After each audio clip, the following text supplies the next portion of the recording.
Don, did you have a just Pirates thing or a Streams Phoenix magazine Pirates?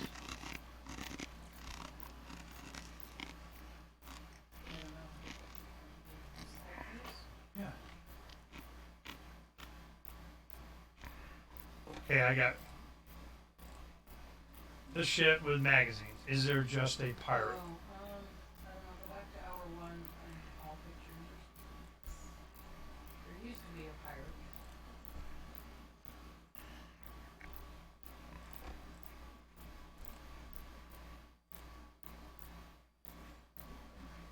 But I think there was one in the expansion that I want to see. Pull it out. I got Davi. Well, here's Davi. Yeah, here's a bunch of pirate shit. But I have some of the other costumes, whenever you first were looking for stuff. I have some All of right. those. Well, let's get this taken care of. You can look at them and see if you want them in there or not. Well, I already got the streaming going, so why not?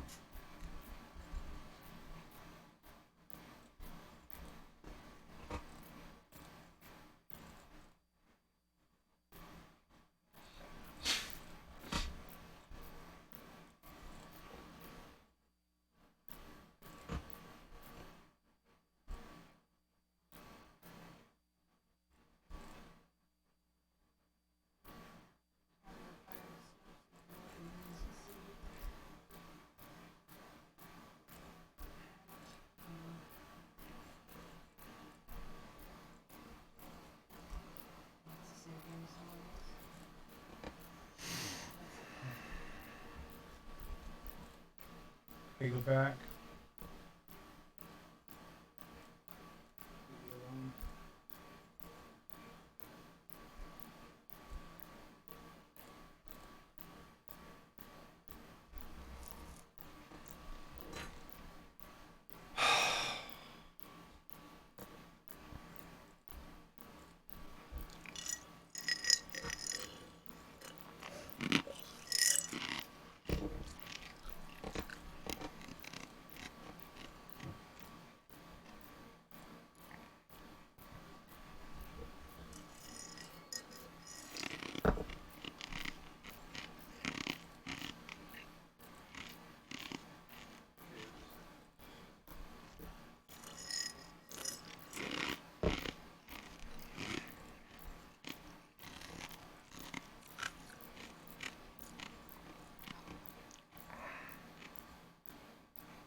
I need those selected ones to go into the pirate one that add to that.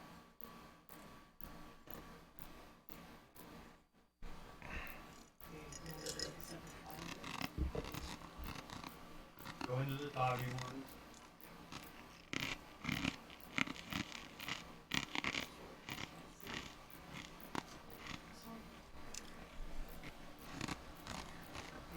Oh.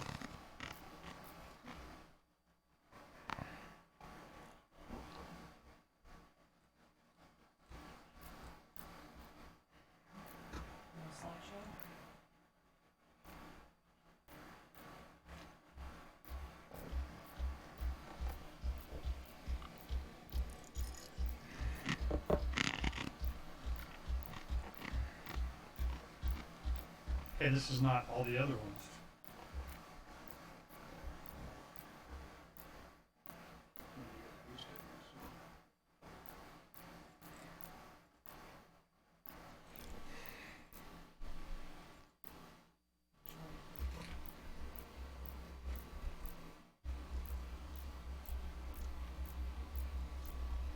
Is that it?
It's time for Declare Your Independence with Ernest Hancock. Believe me when I say we have a difficult time ahead of us.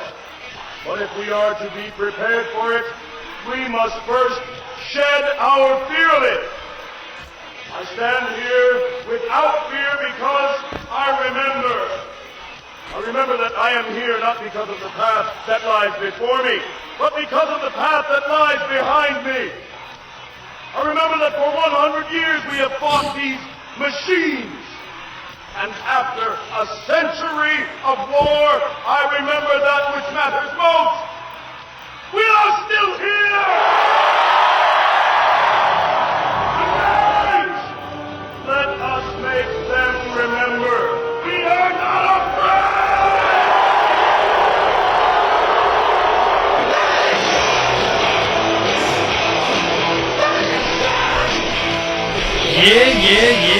Yeah. Here on Declare Your Independence, what we're doing, it's a live stream recording that we're making available for the future posterity. What we're going to be doing is we're going over, it's over a dozen letters that we have.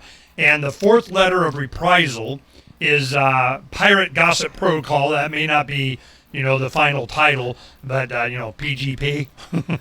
So what we're talking about in this letter is we just finished Captain Kidd yesterday, and we'll be posting that up and so on everywhere on the site, and making changes in the book that you can get on Amazon and so on.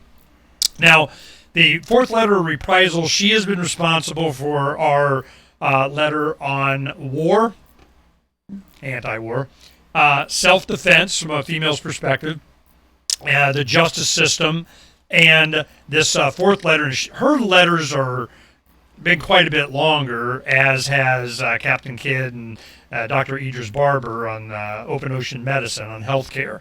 Now, Captain Mark, short, sweet, boom, is a lot leaner, but I'm not really sure why, other than he just declarative. But we figured this would be kind of had the flavor from Reprisal, which is the first mate, female character. So we have a doctor, Idris. I guess he's male, right? Idris is a male name, sure. So he said he's male.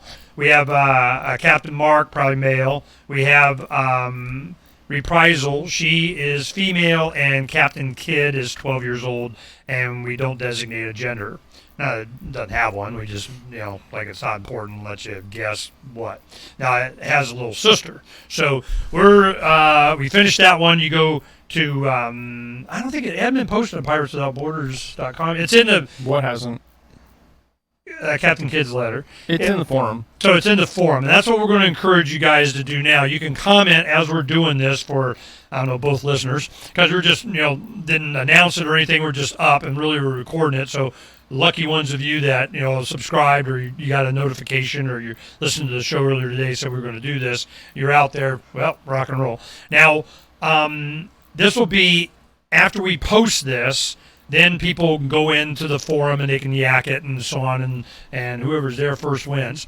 Now, that's one thing that we've been discussing about some of the stuff that makes it into the forum. We talked about having a bilge, bilge rat, and you want to be yakking about whatever not pirate thing, fine. No moderation, it goes down there. But we need filters, something that either Captain Mark would do, or individuals would do, or, Ernie's list of I don't care, and it could be threads, it could be individual posts, it could be, authors, and you just send them down. Look, you want to, go read it, go to the bilge. Because for me, I'm more concerned if we were to go, I'm going to show you where you can go. Now, you go to Pirates Without Borders and you hit the forums. It's up there on the top left. Now, the big idea is construction on the precariat. So we're talking about, all kinds of stuff, in the actual construction of it. And we're looking at, all right, where's the cargo area go? What's its features? Here's the files for it. How would we use it? Here's the close-up versions of, and, and the releasing locking clamps of, whatever. So if somebody's in there and they're yakking on about something else and their parking ticket or something, I don't care. I need to have these areas clean so that they're productive, so that somebody comes in there and they're not, talking about somebody's dirty laundry. So we're going to go ahead, and that's one of the upgrades that we're going to be doing for it. Now, there is a general area, I guess it's the promenade. Meet other pirates, introduce yourself, and chat. Now, some of the stuff in there, I mean, a lot of it's, cool and fun and whatever, but if it gets into the, ouch quit it and ad hominem of whatever and the flame war trolling of that, I don't care. I want to be able to put it down. So is that moderating it? Probably. Well, but it means that this won't satisfy the description of pirate communication in the letter as uninterceptable and uncensorable. Well, it's not censored. It's just placed. It's down there. I tell you exactly where it is. It's in the bilge. So I'm no. Because my experience over 30 years when the internet first started, this is what killed sites. It would be in it, and you'd think it'd be it's all bad. Well, instead of killing it, Facebook and these other social media, they would build them up, because they wanted people to be impassioned and going in and ouch quit it and the extremes on both sides and do it, and it killed it for everybody else. But it got a lot of traffic. It got a lot of, there's a lot of engagement. There's a lot of game playing. There's a lot of serotonin getting dumped. And I'm going, yep, nope, not happening. That doesn't mean I want to censor it. It's just not there. If I got, we're talking pirate stuff. Is that pirate stuff? Doesn't sound very piratey to me. Now, if you can make it all piratey and you make a point and it's not attack on an individual, I'm good with that. Go be nasty, whatever. Don't threaten violence or just be stupid. But but the biggest cure is going to be individuals having their own ability to censor their own feed. That's where we're going. Sure. Is that you can put your own filters and you go, and next. You can block specific people already, and you can also subscribe to specific threads already. Really? Can you? I don't want to block them. That becomes censoring. I just want to. Well, it would only be blocked for you unless you, as a moderator, banned them for everyone, which you also have the power to do.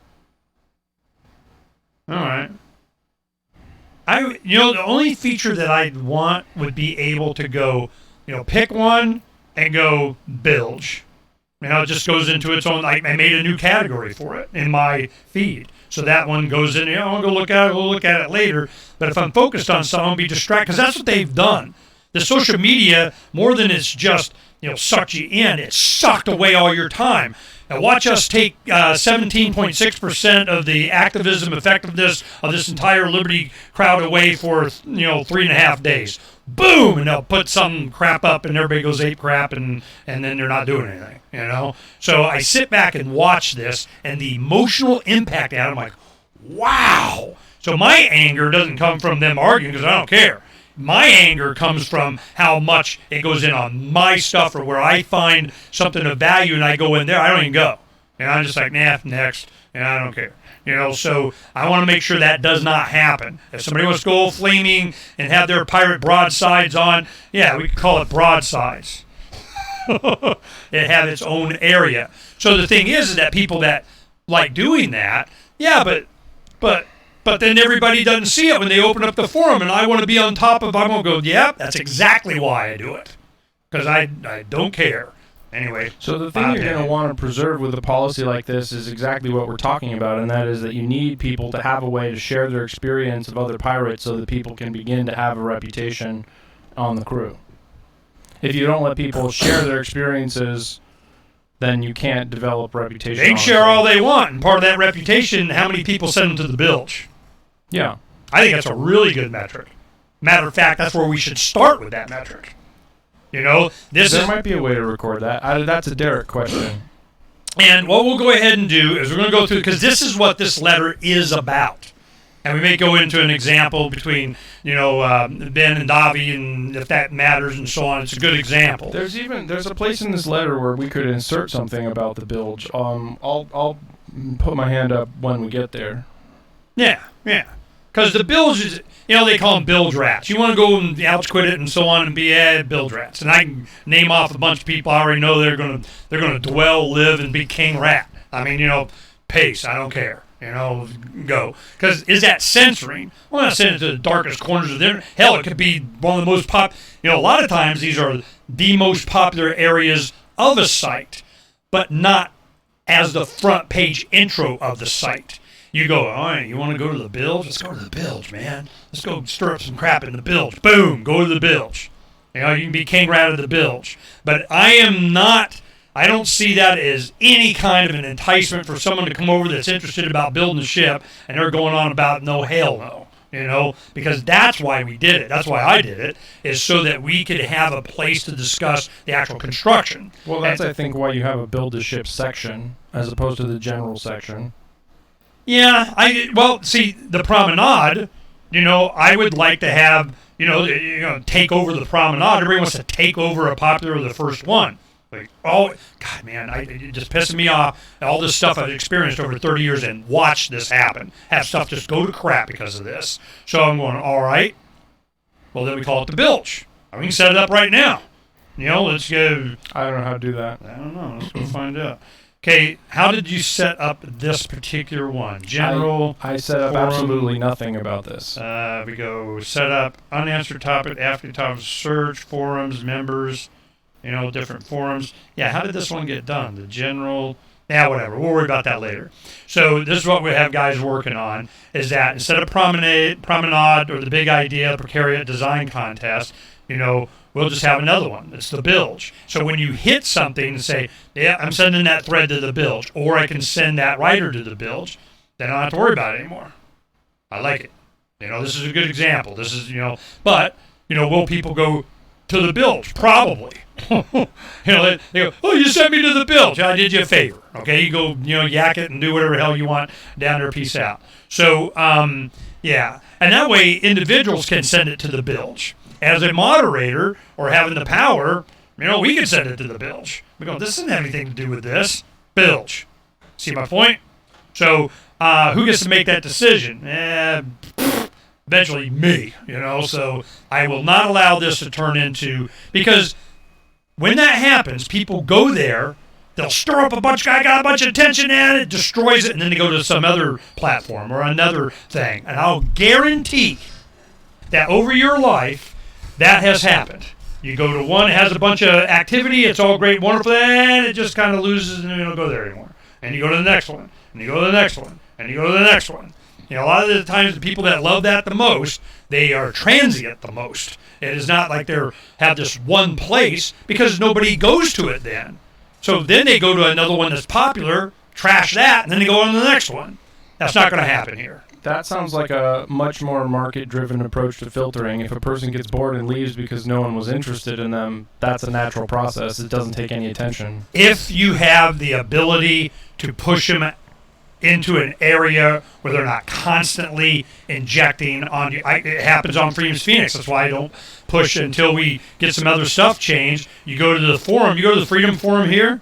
It used to be really active when we first started it back in, 09 or something, 06 to 9, around there. It was rocking and rolling. And James, new guy, right on.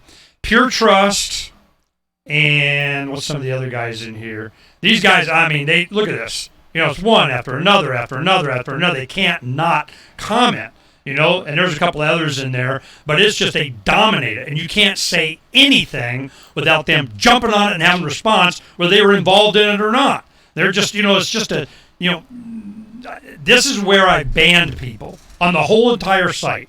We have set it up to where you have an account number, and if I think you're distracted, I'll warn you. I said, look, man, you can't be okay, boom, delete, and everything you ever did associated with that account number's gone.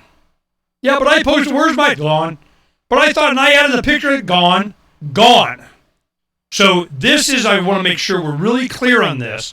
On Pirates, we don't want to censor, but I want to curate my own feed. I want to be able to push it in. Let me make suggestions to new people.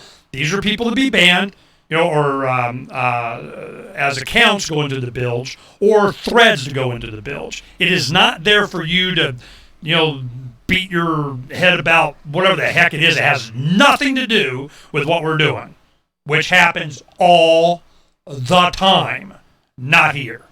FYI, okay? Now, I do encourage people, you want to do whatever you want to do, fine, bilge. Which I think will probably be one of the more popular spots on the forum. So I just go, hey, I do whatever I want in the bilge, go get nasty. when it does, if there's any threats of harm or any ad hominem, just unpleasant, they're just trying to see where my line is. I'll show you my line. You piss me off. That's my line. The line. You know? I mean, there is a line delineated in the terms of service. It says a variety of things that aren't allowed. All right, cool. And then, which is subject to change whenever I feel like it. You know. So this is the part. Now, about the forums, the idea that we had, and Cameron the guy that did the video of it. Here, I'll play it in the background while we're yakking. When he did this, he goes, if there was too much crap, I wouldn't have even, gone in and looked at it. He goes, if there was too much moderation, or I had to meet some kind of criteria, or fill out some crap, or go through, all kinds of stuff, or sign in with my Facebook account, or couldn't whatever, I wouldn't even have done it, and we wouldn't have got this fine video, But that was early on.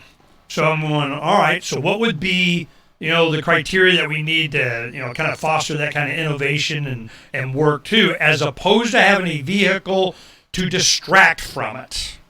So now we get into reputation. And this is, if you got the reputation of you're in the bilge, because what happens when you have an identification of an individual, you know who they are, biometrically, fingerprint, DNA sample, whatever, you know who they, regardless of what they call themselves. I don't care, change your name 400 times, I don't give a crap. But I want to know who it is that I am hiring or crewing with as I go to space. FYI, how many tests you got to go through to, get on a space launch. So when we do that, I'm going, okay, this person I wish to or not wish to go to space with. That could be the question, So you go, all right, well, what's his percentage? How many people send him to the bilge? Of what percentage is he in the bilge? What percentage, this might be a criteria. I think it might be a really good one. It's not that I dislike him or don't want to part. I just don't want to see his stuff. He's not articulate, or he goes on about other crap I don't care about, or it's just, and he's gone. So would that influence what they do? Well, hell, some guys just love that. They want big, giant stripes on their shoulders if I'm the lowest in the bilge area. So you see my point? It's just different. So we're going to give the power to the individuals when that go into the forum. So that's how it's working. Now, if we were to go into, let's go check out Letters of Mark number 3. Now, number 3 is about helium frequencies invisible to the crown and how you do and all that. Now, where were you? Okay, but monitoring communication is only a means. The crown's primary objective is the stifling of free thought itself. Is that what we're doing? It's right there. It's another category. It's over there. You want to go do that? It's over there. So I don't think so. That's why seasoned pirates have always taken steps to deprive our adversary of any such reconnaissance. All right, you're being recon, but you're not being. It's not like you're secret. You're over there. Off my page. Therefore, a society under constant surveillance serves. Okay, so what were you talking about? That monitoring communications? In the third letter, what do you think applied? I don't understand the question. You said that in the third letter that it said that we wouldn't censor or wouldn't do something. Well, yeah. The point of open communication or free speech in American parlance is especially necessary for reputations, because people have to feel free to talk about their positive and negative experiences of people without fearing censure. Whoa. Okay, censored from whom? Well, the platform, or you're going to... you need to be able to disseminate the information that you have experienced firsthand that could affect someone's reputation, so that the next person who experiences their reputation, or the next person who encounters them, has this body of knowledge to base their expectations on. That's what reputation is. Why does it require then that discussion be inserted into a category that had nothing to do with what you're talking about? I don't know. I don't understand the question. Why would I need to have whatever it is, flame war ad hominem, outquitted it thing, doesn't. in some category on bulkheads? It doesn't, but that means that's not what this forum is for. I don't mind it having this in the forum. It just be in the bilge area. You know, you want to go yak and say whatever, go to the bilge. Don't be messing up in my solar panels. What do I give a crap about that? I got a big idea here, an idea, and you're whining. I think it's perfectly reasonable to have a section of the website devoted to building the ship and to limit that to topics about building the ship. But when you call the promenade a place for chat, a promenade by definition is like a public place where people go and talk and walk and eat, and it's a colonnade. It's like on Deep Space Nine where all the people would walk along that outer ring. It is where people talk about everyday run-of-the-mill reputation building stuff. Yeah, and if they want to talk about, be all ornery and everything, they can go into Quark's area or into the holosuites or something. Yeah, that's what sub-threads would be in a context like this. So in the promenade, you would think it would be the bilge separately or in promenade. I would like it separate. I think the bilge is a separate thing than the promenade. I think that the bilge is a place where people who've perhaps violated the terms of service go. The bilges. Yeah. Yeah. That doesn't mean they're censored. They're just in the bilge. Sure, but I mean, the promenade is a place where people should kind of be able to discuss whatever they want. Yeah, but they usually take baths and wear their nice clothes and have shoes on when they go to the promenade. Where the bilge is like, dude, man, Maybe. I'm just like there's a woman who's posted about her 10-year-old sons and how they don't have a father. And she is interested in people's advice about the pirate forum? Yeah, about when to talk to her 10-year-old sons about sex. And so she just put that in the promenade. There's a post about it. I commented, although it looks like somebody deleted my comment. I'm not sure why or who. But you got bilged.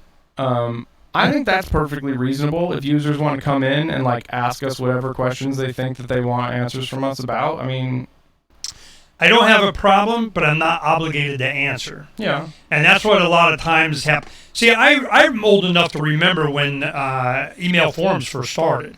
And it was in the mid-'90s, and these BBSs, it was awesome. It was awesome. It was so awesome that some people just couldn't have it.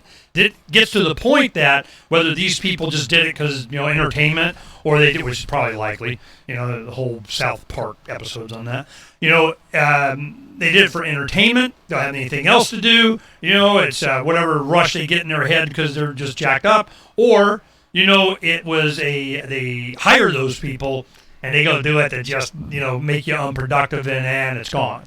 And I've seen during the Levolution, that was popular. You had these different forums, for Ron Paul, different things. So unfortunately, there was enough activity and it just overwhelmed anybody that was trying to do something. They just got outed and deleted and whatever. But they got moderated out. So and they were from who? The Obama camp. I mean, because they did. Because the Obama administration, they were everywhere. They were certainly on our forums and so on, and I knew who they were. I go, yep, well, I can see who that and what that is. Then you find out later that they brought in the troll machine into the White House. It was run by Eric Holder. Wasn't Eric Holder Attorney General? Yeah, that was him. So Holder did it. And I'm going, whoa, this is a thing. Well, you think when you start going up against the Crown ain't going to start bringing in some guys, and you got your Russian troll Chinese farm of Washington. You see my point? So I'm going, look, I can't keep up with them. I don't want to. But I want to give you the power to, so that you can go, this thread's going, or this guy I can see, and they'll do this. Well, do you think? They get all Socratic on you too. They'll go, well, don't you think? Can't we all agree that? And all that kind of, next.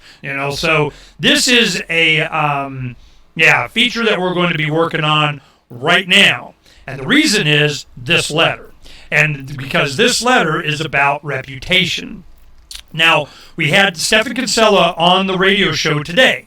As a matter of fact, what happened, we'll tell the story here a little bit for you. Davi tell you is doing the research for this, and I haven't read any of it yet. This is 2,000 words, and you'll think it probably had it down to what? I'm hoping to get it down to 1,000. So we're going to be half of this, And as we go through this, it'll take hours. So you guys, buckle up and get in, or go away or come back later or whatever. Don't care. But we're just putting it out, so that you guys see how we do it. Because this is an important one. Even though it's one of the later ones, it's probably one, if not the last, one of the last letters that we'll just do totally on our own. What'll happen is then we'll put out subjects or topics, or people in the forum will. They go, hey, man, What does Mark and Reprisal say about, fill in the blank? So we think we've covered, I don't know, a lot of stuff. And a lot of the issues that, I think is important. And so let's go over some of these. Let's go over the letters as we get to one of these last ones. Now, the first letter of Captain Mark was, what would you say it was, Dobby? What was that about?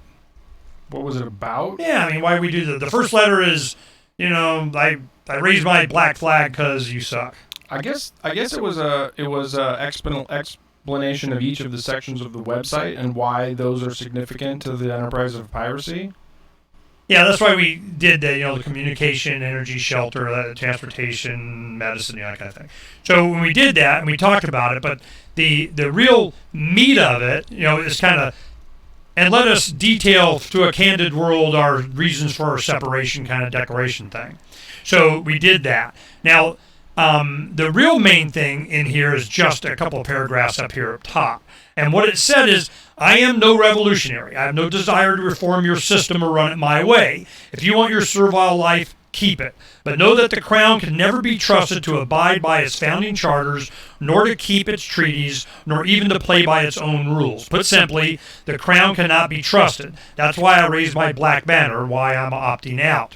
So that is, kind of the gist of the first letter. We're going, no, don't trust you, we can do better, peace out, and we're done.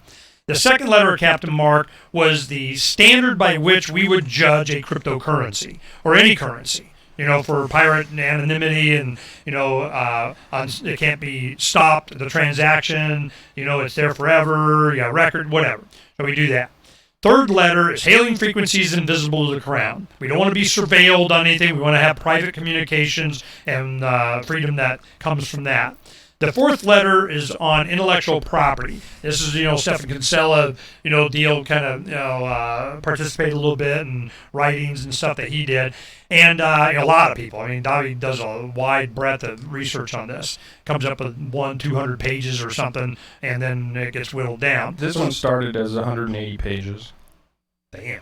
So, it didn't go that long. Yeah, 380 words. I mean, boom. I'm sorry. I meant the fourth letter of reprisal, the one we're doing right now. Started as 180 pages. I don't remember what each one started. Monopolies was it was a big one because there was a lot of different opinion, and in that one I also went and solicited the opinion of a variety of different ideologies. It wasn't just libertarian stuff.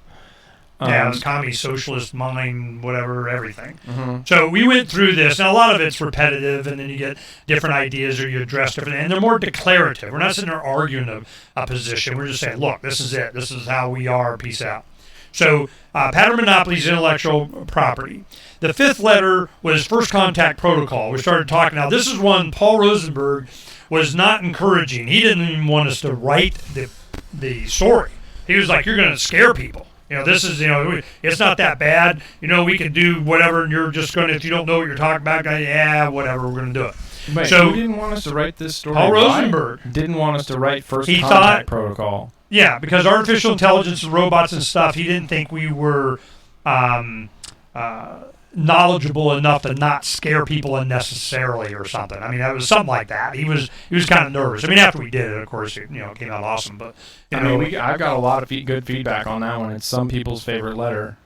Yeah, no, I like it a lot. I think it was because the point that we're making is at some point, artificial intelligence is going to go, nah, I don't want to do that, or I think I will do in my own interest more than yours. I'm smart enough. What makes you think that your best interest trumps mine? All of a sudden, I'm deciding that I ain't your slave anymore. When a artificial intelligence, android, robot, your sex slave, mechanical, whatever, says no, then what? Are they free? Do you fire them? Do you get rid of them? Do you junk pile them? Do you put a laser blast to the forehead? I mean, what do you do? So we need to start thinking about it because you need to expect it. And if we code them, like some bad humans do to go lay waste and kill, well, we're screwed. We have to show them that if you're going to judge anybody or anything, you do it on an individual basis so that you're not rebelling against humanity as a collective. Then you go, now humans must die. Well, maybe not this one, So where do they get that from? What's their experience? What's their programming? What's their coding? And a lot of it, they're just self-coding. So what are they going to do? They're going to go to the internet and they're going to, download and go, damn, man, these humans suck, or some of them don't. Maybe ones with a certain color of hair are cool. So that's what, First Contact Protocol, the fifth letter, was on, and it was, it's very enlightening. Involuntary servitude. This is all the ways that the Crown captures your spirit, your labor, your life, blood, all it just, leave me aloneism. So that's what that's about. Seventh letter, the sweet trade. We define what the pirates called the sweet trade, which was free market capitalism, or just free market, I don't care which kind of free market is, free market. So they called it the sweet trade because everybody says thank you, and it's all good. Nobody took anything. It's just, you had a sweet trade. All right, boom. Sweet. Eighth letter, consent of the traveler. Now, this is kind of our immigration thing. Now, it's a dense letter. It has a lot of stuff in there, but only 276 words. Yeah, it's pretty short. But it started off really big. And I remember whittling this down quite a bit.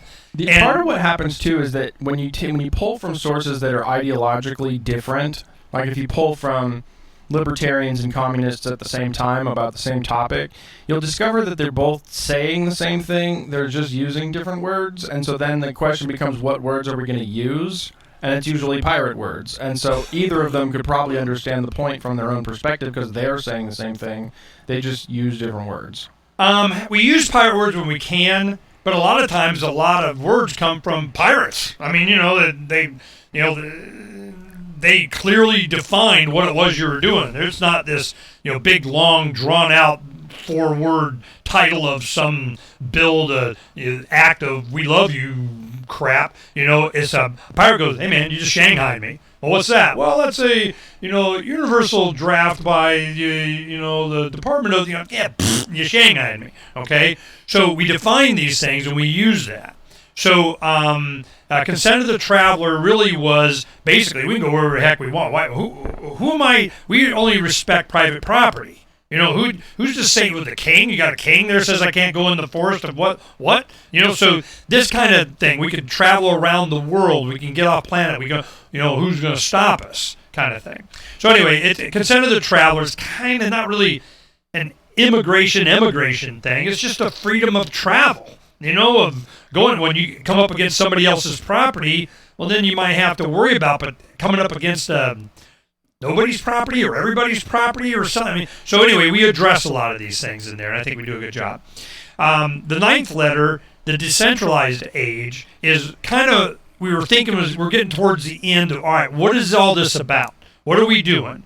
The Crown has never decided the course of civilization. Individuals do. Well, that kind of went from there. So it's a good thing. Now, letters of reprisal, the first letter was on why she became, a pirate and her story, kind of like with Captain Kidd, the child, the 12-year-old pirate captain of their own ship, by the way. You have reprisal. She gave her first letter kind of like Captain Mark, but it was a little bit more detailed. And from a female perspective, as a woman, I was treated this way. As a pirate, they didn't give a crap, and it's all good. Second letter, self-defense. That came from women that, they say the weaker sex. I don't know why they would even say that, but, when you're a 130-pound woman up against a 230-pound man, if it pleases the Crown, may I have a gun? So this is kind of the attitude that we came with there, which was from a lot of feminist writings. And what we found out with that, a lot of the feminist writings were more like men in general were a threat. So that's why they wanted to, some of them. And why they wanted to be armed or advocating for being armed, because there's like men in them streets. Which I looked at, and during the Me Too movement, stuff was going on, it was really heavy then. Cody Wilson had just gotten arrested. You had all this stuff. It was a thing. Passions were running high. And what I realized, I'm going, it's kind of like they feel like men do when they go salmon fishing in Alaska. There's them bears wanting your salmon, and they're coming up nice pink salmon. So anyway, here comes the bears. You better have your 44 Magnum or 50 or your AK or something. There's bears, and when they want something, they're going to get it. So I'm going, yeah. So I would think that women would be even more about defending themselves. So then we started getting into, do you have X powers? Are you going to, take a shot or have a device or a ring or something that gives you the power to not have to worry, a shield or something? Would that make you feel better? So then you get into transhumanism. We get into letters of Dr. Barber. We'll talk about that in a second. Third letter, Scales of Justice. This is a justice system. And it was kind of long. It was 766 letters, and that, was a chore. But what we were saying is not necessarily how you would do it. It's just, what is justice and how would it work? And, pirates might do it differently. Letters of Dr. Barber was medicine, open ocean medicine. We wanted to address not just from the patient, but also the doctor and their relationship as a customer and a provider, and not this shiny badge, stethoscope, white lab coat authority, I got a doctor's orders crap. Which they beat into our heads for decades. Doctor's orders, and you go to the point, oh, my doctor ordered me. He trumps my job. The doctor order said I got a piece of paper here. It says you're not my boss of me anymore in this area. I'm going, where the hell did that attitude go? Yeah, well, your doctor order, you can take your doctor order and you can go work over there with it. That kind of thing. So we wanted to have it more of a freedom negotiated health care between a doctor and patient. That was the ultimate goal, not, some authority figure thing. It was the patient, and then the relationship with the doctor. So I think we did a really good job there. Now we got one to add that hasn't gone up yet, but we're pretty much done, is Captain Kidd. Tell people about that one.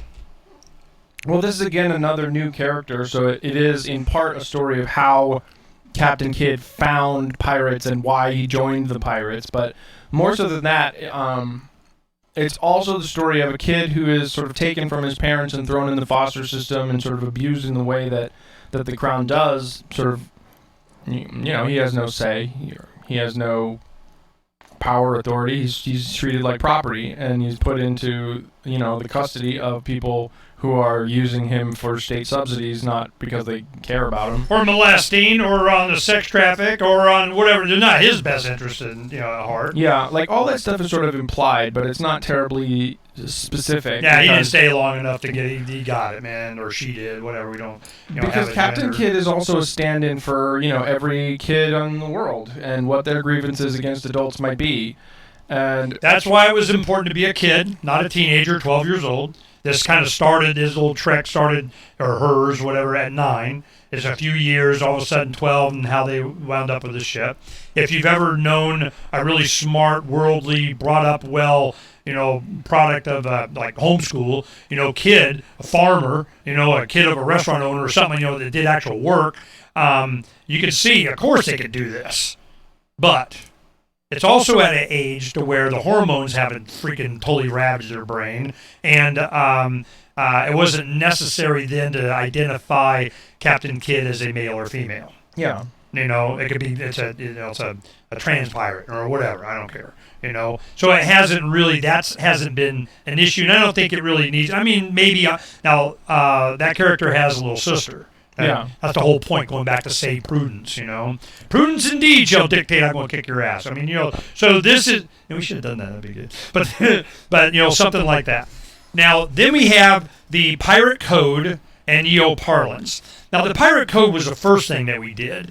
First, a pirate is a sole authority over their own life and may not be crimped into service, which is drafted or made to do something. Second, duties are created by consent. Claims of obligation without consent are invalid. Third, no pirate nor crew, however commissioned, may initiate hostilities against another. Okay, it's non-aggression principle. Fourth, a pirate may, without permission or rank, defend themselves against any hostile party. Hey man, I get to defend myself, get over it. Fifth, no captain nor crew can possess rights exceeding or violating those of an individual pirate. So it doesn't give anyone the right to violate someone's rights, even if you're captain. Yeah, I'm going to give you a lashing, unless you wanted to be in the bedchamber or something. I mean, of course, it's always consent.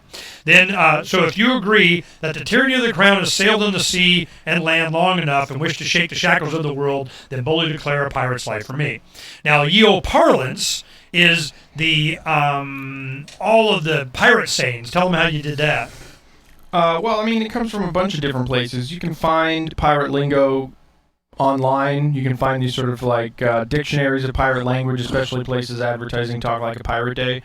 But I also went and looked up like hacker lingo and things like that, because a lot of the times these things are related, or maybe they seem to fit together in a nice way. Or we can take an old word and repurpose it in a new way, like we did with mudhook. Mudhook was the anchor, and it's kind of like the bureaucratic drag, the long delays, the BS, the incompetent worker at the. It's just the mudhook of government or the crown. And then the undertow, that was cool. The demand for goods prohibited by the crown. The undertow is like the black market. That's what they call the black market. It's the increased price of things in the black market, basically. Yeah, they didn't see a market was a market. You went to the market. There was a market. Hey, that thing, that costs a lot. Why does that cost so much? Because the crown made it illegal. Well, I got some stuff I wanted to make illegal, too. Yeah, right. I need some drugs being illegal. That made me some money. So this is, all of these things were, we didn't have to reinvent. As you go back hundreds of years, it's like, God, man, it was like since the 1200s, 1400s, certainly. It was, I think the earliest things of pirates and working with the crown and privateers and all that was like, 1200. Hell, China was doing it back, even before then, their junks and so on. So this is a really old thing. Because a lot of the stuff that we're coming up against now, you find that exactly the same arguments were going on hundreds of years ago, and it was the pirates that challenged the status quo and what instituted a bunch of change, including the American Revolution. And this was the influence of the pirating and screw you, and that's why they were heroes. Now, when you look at in the Wild West, why are these criminals all the heroes? Why is Bonnie and Clyde the heroes? Well, a lot of times they weren't, but they were entertainment and stuff. They were, yay! Or it was something that they did against the man. When they were robbing banks during the Depression, it would be like robbing banks and, a whole bunch of them in, 2009 or 10 or something, when you see the banks as the bad guys. So they were going, they're, Robin Hooding or something like that. Well, the pirates in their day, they weren't necessarily seen as the bad guys. They did everything they could to make them the bad guys when oftentimes they weren't. But they tried to, paint them as a, while they're having their Spanish galleon, killed 40 million people, indigenous people with disease and war in the Americas, and then they're the good guys, seriously, and then as they took all their gold and they're going back to Europe, some pirates go, it's my gold now. Who were the good and bad guys? You see my point? So it's like V for Vendetta. V was taking, the paintings back from the censor and putting them in his, cavern, and is he the bad guy? See, these are all subjective things that, are going to start coming up again. I can feel it. So that's why we wanted to do this and define the kind of pirates we were. That's what the pirate code is about. Now, we're good guys. Now, each of these letters, gets more and more defined. And what you find out is that throughout history, a lot of these pirates were the same way, for the same reasons. They were the Liberty guys. Now, there's bad Liberty guys, but there were a lot of good ones, too. So I'm going, okay, so cool. Because they're going to call you a pirate. I guarantee that, so you might as well embrace it. So that's what we're doing. So now we've done, what about the children? Well, we got, from a child's perspective there, and if you have, somebody that's gone through Child Protective Services and killed your parents, and they were just trying to give you a home education, and they separate you from your sibling and your little sister, and then they put you in, you might be going pirate. Well, what did they learn from pirates? How to go, kill and rape and murder and so, no, maybe not. Maybe to be effective in the principled action of something else. So that's what that's about. Now we're on probably what's going to be one of the final letters that we will be doing maybe this way. I'm sure we'll do others when issues come up. But we covered most of the stuff that we want, and now it's going to be you guys in the forums. So when we say, all right, what issues do you want? So we need to put, instead of in the promenade, we need to make notes of this. I'm going to write this down. We need to have, one, we need a bilge category. Forums. And the other thing is we need to have pirate letters. What do we want to call those? There's a letters section. We just call it letters. Is there one now? No, the only sections now are the promenade and the big idea and build the ship. Okay, I thought you meant a sub thing or something. All right. So, yeah, the design contest is there's basic floor plans for you to build. Because we have, like, Stephen and Derek J. in Portsmouth, New Hampshire. Is it Portsmouth? Yeah, Portsmouth. They're in New Hampshire, and they got to have their intergalactic space disco or something. And when we showed them our, I thought of course, this is where they'd want to put it. I'm going to show you guys. This is the, where is it? We have a graphic. Oh, it's in my animation. We have a video that shows the 15th deck and what it looks like, and it's really, really, really, really, really cool. But we were kind of planning on that being for what do you call it, an arboretum, for growing plants and stuff, and a garden, farm. But they go, no, it's got to be a nightclub, damn it. There's no reason it can't be both. The area is huge. So. What I would do is I'd put a promenade around the ring, maybe even a double layer since it has those support buttresses, and then I would make the entire ground floor of the thing a kind of like waterfall, lagoon-looking botany bay thing. And in the center of that whole area, you build a stage and you build some sort of like rock quarry-looking seating, and you just let people have their nightclub in the middle of the forest in the middle of space. I know, this is cool, though. This is freaking awesome. So those of you that are watching on the video, this is the upper deck, of the Precariat, the ship. And that, man, tell me that wouldn't be the coolest nightclub ever. That second ring there is a whole nother deck, isn't it? You can walk up there on that double ring. It looks like it. So I would put shops probably under that ring, nature walkway on the second floor above that ring, and then the stage right in the middle so it can see everything. This is huge. This is way bigger than I think people realize. It could be just a small part of it or in the middle of it. I mean, because they were thinking of, I think Stephen was saying how big he wanted. So I put him in touch with Cameron. They're working on it now, so they'll come up with something. But I'm like, I got to get from the front to the back of the ship. But this is enormous. I mean, it could be a football field, width-wise. I mean, this is a really big ship. We had on Freedom's Phoenix, we just did a story today, and it was someone did an article on, and then we have other graphics here. I'm going to show you later, but it was on airships, and they were talking about ships 1.5 miles long using the jet stream, in a couple of weeks going around the world. And they just go from west to east, I think. So I'm going, wow, they're using the jet stream to travel, and they got a little bit, and they go faster. So we're like, yeah, we got rocket engines, and we go suborbital, so bite me. And we can go orbital, too. So this is going to happen. I mean, in real, meat space, you're going to have airships. Here they come. I'd be surprised if it's not within 3 years. And because I already know Sergey Brin from Google is building his own. He's already got a big hangar for it, and they're doing it, and all of a sudden it's going to, pop out at you and surprise you, and unless somebody told him he's not allowed. So now let's get into the letter. So now you got the background and stuff we were building up to, and I want to make sure that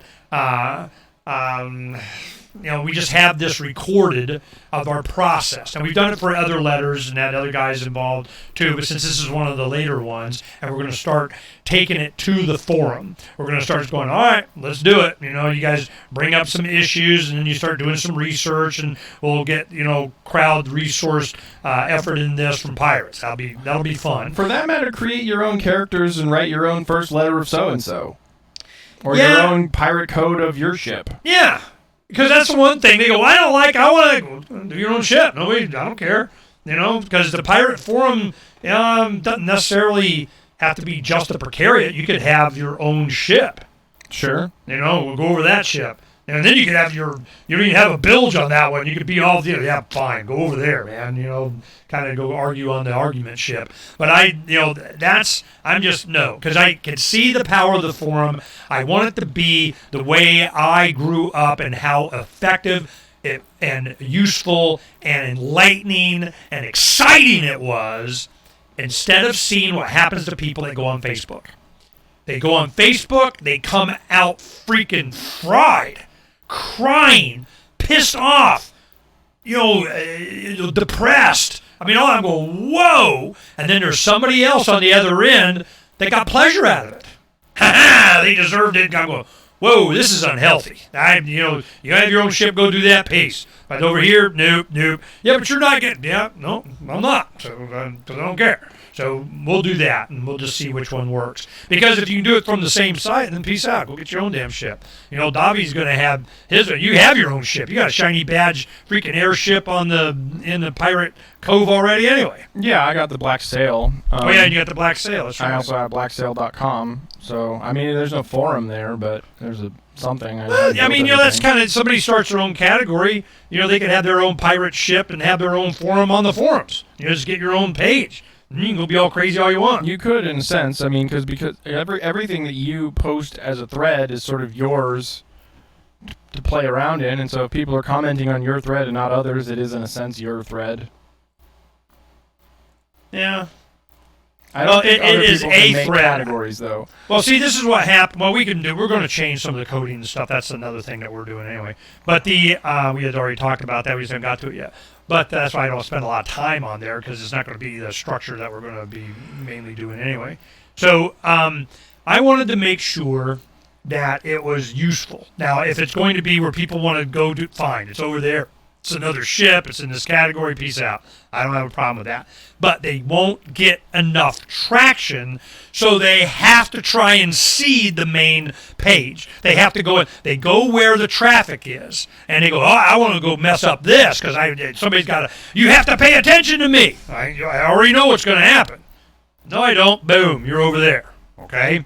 So if you get all popular and that's where it's all at and the happening place and late night of go over, people go in and they start feeling bad, they get depressed, they get enraged, they commit suicide, go homicide, they do whatever the hell they do, man, it ain't going to have nothing to do with me, it's over there, peace out. So that's, I'm trying to stay away from that. Not because I want to censor, it's just because, can we be in polite society? What happened? These keyboard warriors just go off and they don't care how they make other people feel or even that you even learned anything. They just want to win, So I'm going, we'll go win somewhere else. So you want to win, then, convince me. Fourth letter of reprisal, Pirate Gossip Protocol. Are we ready? I'm ready when you are. All right. Now, how do you want to do this? Because normally what you do is you go through and you pull out and you kind of weed out all the crap. We're down to 1,000 words or maybe. 2,000 words right now. And then, I know, but usually. And then you and I will go in, we go by line and move stuff around. Sometimes it's not as polished. I think that probably Captain Kidd was probably more complete than any of the others that, I started on first draft? Yeah, on first draft. Because most of it was, was kind of like this. And this is the opposite. This is pretty unpolished. I think that it's not redundant, so I think everything is unique in its paragraphs, and I think that it has a flow to it that makes sense. But I'm willing to bet as you read it, you're going to say, well, you need to add some things to this section because there's some stuff left out, or you're going to say this paragraph is too far off topic and we're just going to cut it off. Or maybe you'll want to restructure the paragraphs. That's why I leave the paragraph headings in there, because maybe you want to, I don't know what you're going to say. All right. Well, yeah. But I think there's a flow to it right now. It sort of goes from what I call the bootstrap method of like just people knowing each other face to face to like what possible technological analogs of that can exist. Okay. Now keep in mind, audience, this is what our goal is. The fourth letter of reprisal and whatever the title winds up being, he did Pirate Gossip Protocol for PGP, it's kind of what we were talking about with Stefan Kinsella today and what we've been working on has been the concept that you have a reputation. Now, Rothbard made a big deal, and Davi and Stefan were talking about that today, is that your reputation is in the mind of someone else. I mean, you can influence it, just like a lot of people influence it. It's called CNN, you know, and campaigns and, you know, negative campaigning and all that kind of crap. Somebody can influence your reputation, but it's not something you possess or have, or you get to have control over your Wikipedia unless you got enough money and you know the guys and you're in control of your Wikipedia, which is another problem. So you do this, like Snopes. You know, I think Davi knew that Snopes is a CIA thing now. You know, they're kind of... Well, I treat Snopes the same way I treat Wikipedia, which is pretty much the same way I treat everything, and that is that I check the footnotes to make sure that they're saying what they say they're saying, because so often people will say, oh, yeah, based on this study, and you go and read the study, and the researchers say the opposite of what the article says. So, yeah, I mean, Snopes, it's either footnoted or it's not. I don't trust Snopes intrinsically. I want to know where the information came from. According to investigative journalist, where's this? Truth Unsealed. Yeah, I mean, this, you know, Snopes to say this site is full of crap too, I'm sure. According to investigative journalist Wayne Madsen, Snopes was formed by the Central Intelligence Agency in order to spread disinformation on the internet and stifle subversive outlets.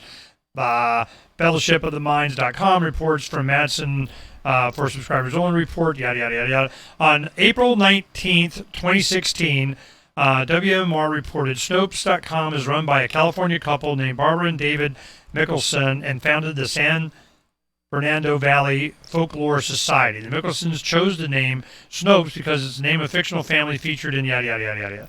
Snopes.com and record and yada, yada. So they made the claim. I don't care. The CIA had to commission its favorite internet disinformation site to throw cold water on the Turkish weapons links to ISIL because it threatens to expose the CIA's massive weapons smuggling. Yada, yada. Doesn't surprise me. And that's not even my point. The point is that, you know, something like Snopes, you would give them, certainly early on, a higher rating, you know, for being at least checking the validity of a story. Yeah, well, Snopes said. Well, I guess it's like saying, I Googled it. When you really mean you search engine something. I Googled it. I Snoped it or something like that. That's what was going on, is that, you know, the brand of a Snopes on something, well, it was crap. It's true. It's false. It's false. It's true. What based on... You start doing like what Davi's saying, you look at the footnotes and you go look at yourself or you were there and you go, nah, that's not, you know. So Snopes was at least useful in the, like the reason this came up was that meme going around about Epstein's face being fake or not him or body double or whatever. There was that meme of like the lines on his face not matching. Or his ear. And I went to Snopes, and at the very least what Snopes did was find the source of both of those photographs, and they were the only ones that made that easy. And so that allowed me to go and find the original photo of him in the hospital dead and find the original photo they used and figure out why that was or wasn't the right Well, I wouldn't trust just their photo. I mean, we went on the internet. We had to go to a video to find the left ear. Yeah. I mean, he didn't even have, there was, man, he definitely perverted his right side or something. But so, like, that's a great example of some sleuthing, is that Snopes pointed out that the photograph in that meme is the wrong side of his face. Right. Like they mirror imaged a photo of him so that they're comparing the right side of his face to the left side of his face, which is not. So we did a little extra work and found, you know, a video that, you know, showed it. But it's, so I don't think they did the legwork we did. No, they did what they were told, or they did how much they could get away with, or what they wanted, and they had dinner. I mean, you know, there's influences on this, and whether they, you know, are co-opted or not is not the point. My thing is that they can be, and that if they become more and more effective that they are, they will be. You know, this is they're going to come after. We can't. Oh hell no, we can't have these people out there being free and stuff. So let's go ahead and do that. Are we going to just read it and go through? I think that's the thing to do. Well, you know, since it's not, you know, kind of in the final form, you probably should read it. You think? Or you want me to? Either way. All right. Well, I'll give it a fresh, you know, I'll read it and then we'll see where we're at. Here, wait a minute. Well, you go ahead and start reading. I got to pick my mic here. Okay, fourth letter of reprisal. I got a bunch of potential names here, but first, for right now, the working title is Pirate Gossip Protocol. Start date 45, 9/41, 2042. For many pirates, the first step off the pier is a leap of faith. Most landlubbers have no clue how scoundrels such as us can avoid protracted chaos in our floating society. How can there possibly be honor among outlaws who cannot call upon the crown's protection? Well, I'll tell you. The secret to thriving outside the crown's order lies in the crown's greatest fear: gossip. See, Hey, now wait a minute. Why did you say that? Their greatest fear is God. You mean just talking about them and stuff? yeah, it's the next paragraph. No, I like it. I want the audience to know and us to know. You started off with this because you told me that you're Yeah. really happy with that. They were going, yeah. What they don't like is you talking about them at the water cooler. Kind of So thing.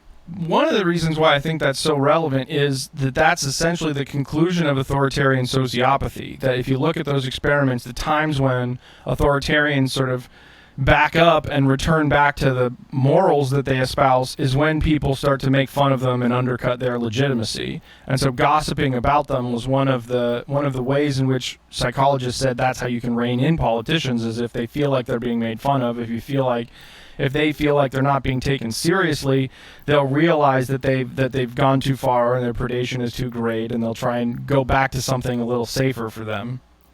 So when the focus groups and the marketing analysis is going against them, maybe we need to change a little bit. It's the same phenomenon as the And jester in the practicality. king's court in the Middle Ages. It's when the king is feeling like the crowd is laughing at the jokes at his expense. He's like, oh, maybe I'm doing something wrong here. Okay. Well, go ahead and go to the next paragraph. I was going to start reading. Go ahead. See, the crown delights in putting down a revolt or even an insurrection. It probably executes a dozen political prisoners before breakfast, but gossip, rumor, derision, these are the crown's nightmare. Why do you think slander and libel are illegal? Even the casual scuttlebutt can induce paranoia in the tenuously powerful. Gossip has the power to erode legitimacy itself, which in turn decentralizes influence. Gossip is the backbone of any pirate ship that sails, and has the power to topple empires or to build them. Among pirates... Let's stop at each paragraph. I want Sure, to talk yeah. about the scuttlebutt. Describe what that is to people. So scuttlebutt apparently is the pirate word for gossip, and it means essentially the same thing as water cooler talk. It derives from a word which described the casks of water, of pure water, fresh water that you would find on a pirate ship, and so during a break or during whenever people went to get fresh water, they'd sit around the scuttlebutt, they'd gossip, and so that sort of became the term. And so I used it here because I don't know, it is a synonym. I don't feel like it has the weight in the common parlance for people to understand what you mean. Like scuttlebutt probably sounds like it means argument or something like that, but I wanted to include it because it's pirate lingo. Well, it's scuttlebutt. Is it used? I hear it all the time now, and it's kind of the water cooler and whatever. But when you talk about gossip, rumor, derision, what's derision mean? Why are we using that word? It's just another kind of form of gossip. It maybe has a negative connotation. It means kind of maybe backbiting someone or something. It says to contemptuously ridicule or mock. Okay. So, I mean, it's just sort of in the wheelhouse of these concepts. It's not like that's the only Okay, thing we're talking slander about. and libel are illegal because the crown wants to have the power against its privateers to go after somebody for even telling anybody anything about something. Well, so this is something that could be expanded into a whole paragraph, but I thought that maybe this letter should avoid targeting the crown and the privateers because it's mostly about pirates and how they operate. But the idea here is if you have a libel law, this is Rothbard's point, if you have a libel law or a slander law or any of these laws against speech, really, protection rights is what Kinsella called them, then what happens is the privateers that have the money to engage in the legal process can use those laws to silence the people who don't have the money to defend themselves, which means that the people who don't have the money to engage in the legal process are now afraid to speak ill of the privateers. And so the law itself essentially does the opposite of what it's meant to do, and it allows people to sort of garner unearned social capital. Because they're, protected from... By lawyers.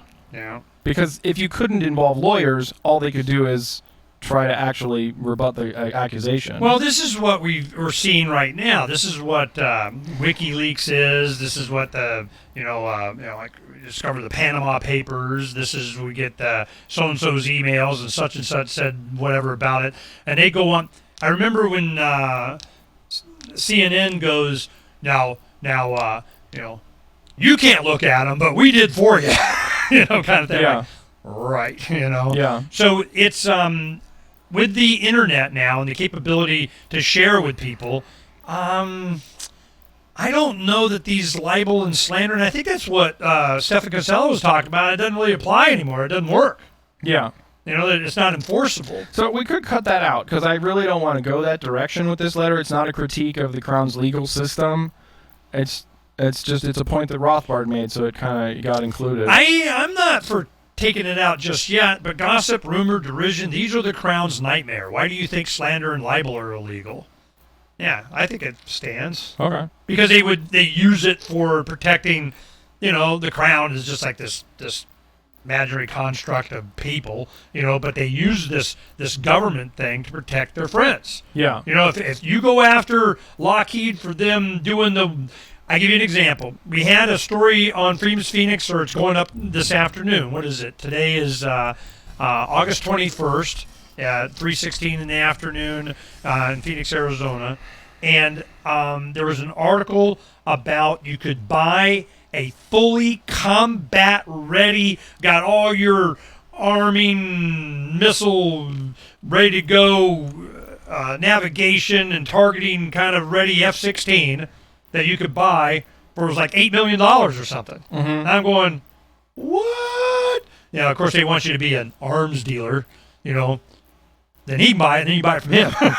Yeah. So this is the right to keep and bear fighter jets, which I'm perfectly fine with. I'm like, yeah, whatever. I want all my precariat. It's all good. But we'll have our ones better with our ion cannon laser zapper plasma thing anyway. So what's the difference? But the point is that if you were to complain about that, if you were to go up against them, if you were to make a big campaign of, who built it or who made it or something, boom, they're going to use the court against you because obviously they want to be able to sell this fighter plane. Yeah. And I'm going, wow, who is... So, I wouldn't argue it's illegality of doing it. I'm not going to sit there and say you can't buy it. You want to have a tank, go get a tank. But my thing is that what would be an effective tool? You would share this information with them. Look at this guy that's buying it. Look at this cartel, whatever, this scumbag pedophile defending Jeffrey Epstein got it and he's defending his island. This kind of thing. So if you do that, well, then, of course, whether it was true or not, they would use the Crown's court to come after you using libel or slander. Now, what, Stephen, the difference was libel was print and slander is speech. Is that it? Yeah. But Okay. it could be the same, saying the same thing. I think they're both defamation. I think that's the legal category. All right. I think I'd leave it in there. Okay, and just paranoid intent to be powerful, gossip, to power road, legitimacy itself, turns and stuff. Okay. I'm not ready to start hacking on that. That's good. Go next. Moving on. Among pirates, your reputation is your livelihood, your credibility, your companionship, and potentially even your safety. A bad reputation could lead to blacklists or ostracism. A good reputation can earn you a ship and save you from gossip. Organizing gossip, structuring it, and authenticating it has been the secret of our success. Yeah, it's kind of an activist thing. We get to go ahead and say what you want. We'll make lemonade out of lemons kind of deal. I want to say false gossip. If you have a strong reputation, it protects you from false gossip. Maybe even false accusations goes there. That's probably better. That's what people are worried about. Yeah, what's the word for false scuttlebutt? We already used that. False accusations. Scuttlebutt doesn't mean false, it means casual. Yeah, okay. Accusations, false accusations. I don't like that. That's what it is. It's that word. It just doesn't fit in pirate lingo if I could come up. False, bear false witness or something like that. Yeah. Save you from... You have a strong reputation that's going to protect you from false rumors, falsehoods. From false witnesses, that could be okay. We could say false witnesses. From those that would bear false witness or false witnesses. Or I like false witnesses. False witnesses. We'll get back to it later. And organizing gossip structure. I would just say organizing gossip. The and kind of throws me off, I think. Organizing gossip, structuring it, and authenticating it has been the secret of our success. Okay, that's where you're launching into, the How do we do mechanisms. that? Yeah. Okay. All right. Go to the next one. We pirates are confronted with all the same villainy as those on land. Theft and fraud, even murder and sexual assault. We're no saints. Landlubbers have concluded that piracy is incapable of dealing with these problems. Fortunately, pirates are more innovative. The difference is you imagine the crown is protecting you, and we assume that it is not. In fact, we assume quite the opposite, which means our means of protection must be superior, which they are, and sophisticated, which they are, even by modern standards. One does not abandon the criminal enterprise merely because they consort with criminals. A criminal record is practically a resume in our world. If you have the opportunity, you should bring yours when you step off the pier. Okay, there's some cool stuff in there, but Yeah. it's kind of like it needs to be another paragraph. Let's see. This feels a little bit like filler to me. Yeah, but I understand what you're saying. But which part's filler? Because we are confronted with the same villainy on land, theft and fraud, even murder and sexual assault. We're no saints. I wouldn't say we're no saints. Pirates are no saints. There are no. I don't even like that in there. It doesn't. Okay. Sexual assault. Landlubbers have concluded that piracy is incapable of dealing with these problems. Fortunately, pirates are more innovative. The difference is you imagine. The difference. I guess it's they. They imagine the crown is protecting them, because we're not really talking to landlubbers here. Yeah, the difference is they imagine. Who are we talking to anyway? Everyone. I think this is still a Candid World letter. Okay. The difference is they imagine. The difference. I feel like I need a comma there. You think? The difference is.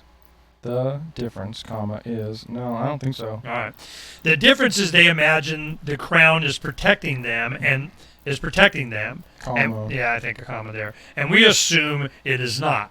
In fact, we assume quite the opposite, which means, does that need a comma or no? Yeah, that'd be good. In fact, we assume quite the opposite, which means our means of protection must be superior, which they are, and sophisticated, which they are, even by modern standards. One does not abandon the criminal enterprise merely because they consort with criminals. I like that line a lot. One does not abandon the criminal enterprise merely because they consort with criminals. What are you saying there? I'm saying pirates are criminals. Yeah. We're engaged in illegal activity.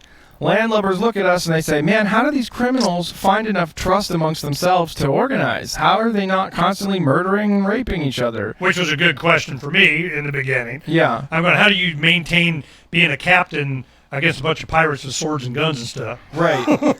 And so what they're saying is, you landlubbers, you're afraid to engage in a criminal enterprise. You think we are going to give up this profitable criminal enterprise just because we're criminals? You see what I mean? Yeah, it needs to be clearer, though. Okay. One does not abandon the criminal enterprise merely because they consort with criminals. See, you're not, it's like a definition of criminal. You got to give it an adjective. It's like the crown's criminals or the crown's designated criminals or something. It's not necessarily See, the point that you're making when you go, a criminal record is practically a resume in our world. If you have the opportunity, you should bring yours when you step off the pier. It's not, we may have criminals, but that's not the same as the crown's criminals. Yeah. See, it's like somebody comes up now and they say, yeah, I got a felony conviction. What? I had 3 joints on me. That's a felony conviction. Does he really have a criminal record? You see my point? Yeah. I don't want to give when the crown says that they're a criminal that we have to designate them as a criminal too. There's a flavor here that goes throughout that if you don't like it, we'll just take it out. But it's in like the first line, it says like, most landlubbers have no clue how scoundrels such as us avoid protracted chaos. It's like she's conceded we're scoundrels because landlubbers think we're scoundrels, but it's sort of ironically. Yeah, it needs to be clear. I think that you leave it up there and be used against us. Well, I'll highlight and comment on that stuff, and we'll come back to it. Yeah, for many pirates that step off the pier, for many pirates, that first step off the pier was a leap. For many pirates, that first step off the pier was a leap of faith. Most landlubbers have no clue how scoundrels such as us can avoid protracted chaos in our floating society. See, I don't want to say scoundrels, it'd be an adjective. Most landlubbers have no clue how supposed scoundrels or the crown-designated scoundrels or, yeah, it's listed scoundrels or something like that. It's that the landlubbers presume that Crown's propaganda is accurate, and so the landlubbers. No, I understand, but we need to scoundrels. say that. Princess Leia called Han a scoundrel, and he didn't mind. Yeah. So. Yeah, it's one of the lowest of insults on the list. Yeah, but let's focus on that because, like you say, it goes throughout the thing. We might as well do it now. Okay. Okay. Most landlubbers have no clue how supposed scoundrels. Is that too wordy? Supposed scoundrels. Supposed scoundrels, such as we even put. Supposed scoundrels can avoid. But we supposed scoundrels. Yeah. Most landlubbers have no clue how we supposed scoundrels can avoid. We even put it in quotation marks. That's what I was thinking, scoundrels. Because it's what we're called. Yeah. All right, I feel better about that. Okay, then we go to among the pirates' reputations, a good reputation, and sophisticated they are, even by modern standards. One does not abandon the criminal enterprise merely because it can sort with criminals. That's like this paragraph is saying landlubbers aren't willing to do what we're going to do because they just can't imagine how it could be done. They don't think it's safe. They don't think it's possible, right? And we're saying, no, we're way more innovative than that. We're going to give up just because we're criminals, just because we're surrounded by criminals. We're all criminals. Yeah, whereas landlubbers are afraid of criminals. That's why they're afraid of pirates. I understand. It's just not where you don't get that flow, that picture in the head. Okay. And our means of protection must be superior, which they are, and sophisticated, which they are, even by modern standards. It almost like it needs to be another paragraph. We get confronted with the same villainy and murder, difference in management protecting them. We assume it is not. Maybe that's where it goes. Pirates are confronted by all the same villainy as those on land, but one does not abandon the criminal enterprise merely because we consort with criminals. Theft and fraud, murder and rape, these things are common. We deal with these too, and landlubbers don't know how to deal with it. Okay, one does not abandon. Put that after the first sentence up there, but it still needs to be crafted a little bit. We pirates are confronted with all the same villainy as those on land. One does not abandon the criminal enterprise merely because they consort with criminals. They're confronted with all the villainy as those on land. See, it's like you're making them villains,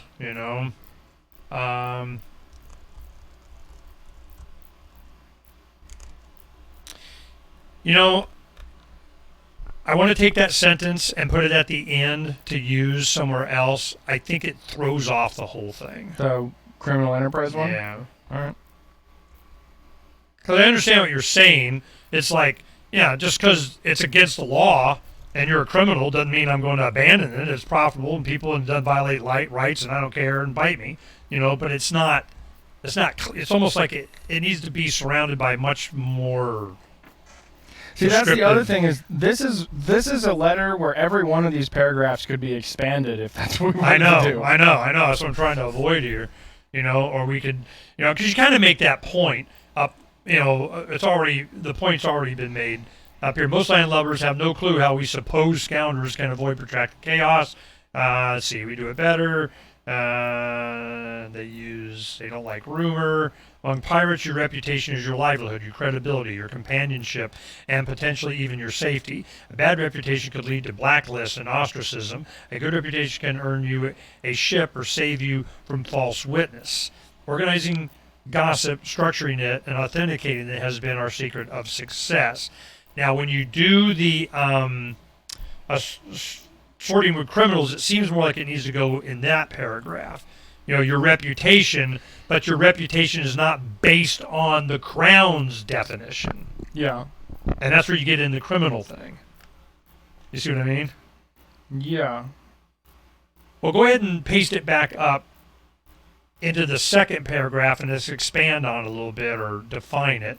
Because among pirates, what kind of reputation? See, landlubbers will go like this. They'll say, oh, yeah, well, of course you're loved by pirates because you're a filthy, stinking, murdering anarchist of pirate, whatever the hell, Of course you got a good reputation there. Yeah. So I'm just going, all right, well, your reputation is based on credibility, companionship, is your livelihood, all these things that we could list. A good reputation can earn you a ship or save you from false witness. I might reverse those. Yeah, there's somewhere in there is where I think that we need to define that your reputation on your pirate list, the index, your log entries, your crew, your employment record. Because what we're building up to, audience, is that there is going to be IDing. That's what the whole point was. There's going to be some way to say your reputation. Whose reputation? This guy. Oh, I got 13 John Smiths. Which one? Or John Smith now calls himself Judy Smith. Okay. He went trans and whatever, and now is it the same person? Well, they'd argue no, but I mean, it's the same entity. It's the same DNA. It's the same. It's that person. They certainly owe that person's credit card debt. Right. So there is going to be IDing. There's no getting around that because I'm not hiring anybody unless I, who or what they are or kind of. I have no plans to require ID on the black sale. Well, it's going to be like your face is your ID. I mean, yeah. It's going to be everybody in every state and their grandmother's freaking got facial recognition ID on their Google glasses or their phone. I have no plan to have those sorts of systems on the black sale either. All right. So for my perspective, this would be available for anybody to use, or I'd at least like to have access to it. And if it existed, what is the credibility of that? The reputation of the people given the reputation, or the reputation of the person given the ID. And that's where blockchain has been coming in a lot of these developing countries and so on. We don't have ID. What are you going to do? Rent a scan to open up a bank account? Well, probably. But what if it's just a crypto account? You don't need anything. But it's yours, you did it, and do it. But what happens when it's you? How do you, well, I have that wallet. That don't mean nothing to me. You give it to somebody else. I don't care. How do you cryptographically scan and you're you? Okay? Well, if I'm me, then I have this reputation that we're building up to, but I need to know the reputation of the people giving me the reputation. One, is it accurate? Okay, that's me. All right? Well, what's somebody's opinion about me? Because reputation is the mind of somebody else, or it's data that can be challenged and back and forth, and we'll talk about that. But that one piece of data is from the Crown's records. It's like when you watch Firefly, and they stop Captain Reynolds, Mal Reynolds. They stop him. The Alliance cruiser is there, and they pull up his record. He would fought with the independence movement. He was a brown coat. He was against the Alliance. He did this. He smuggled that. He had, yada, yada, yada, yada. That, seen by another pirate, would go, cool. You just went up a couple of notches. Is that what happens when the Crown sees it? And how would they portray you? So the reputation of an individual, it's who is evaluating. Who says you're a criminal? By what standard? So when you say criminals among criminals, you got to define that more. I don't mind it being there in that second, up there, but so let's work on that a little bit. Sure, I'll just leave it in the notes. I'm not sure where it goes. It looks like what's probably going to happen is that the second paragraph. What I'm saying is this whole paragraph that I've got highlighted is probably going to be broken to pieces, and then the pieces that are important are going to be filtered into those 3 paragraphs above it. Okay, which we've done that plenty of times. Yeah, all right. That'll just take me a minute. Yeah, go ahead and work it. Audience can freaking suffer. And look at Pirate memes. Da-da-da. Yeah, I have my phone charged. I have 3 Galaxy S5s. You know, 2 of them with broken screens and so on. Now, if you don't send it back, it's going to cost you another $75. And I go, you mean for $75 I got a phone that works? Okay, I'll do that. So I kept them. I have 3 of them. Well, I've had them forever. I mean, years and years. So I don't know how long, a long time.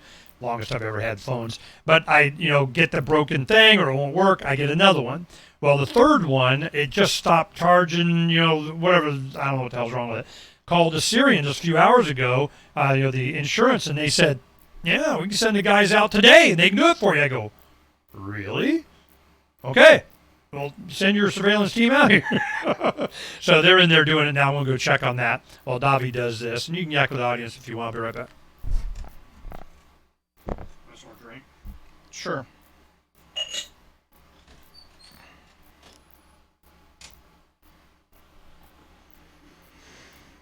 Well, I don't know. Let's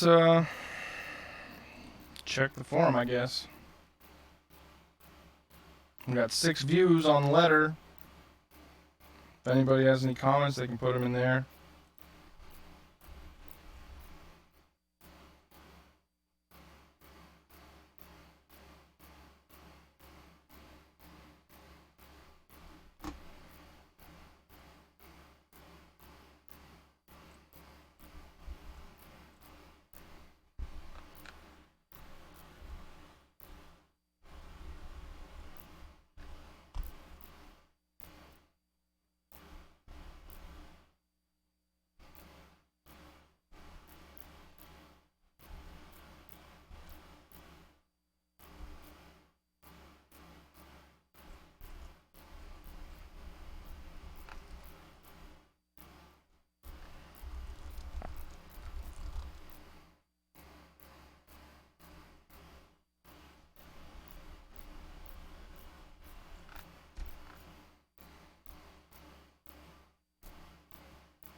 Yeah, Donna's buying the store, man.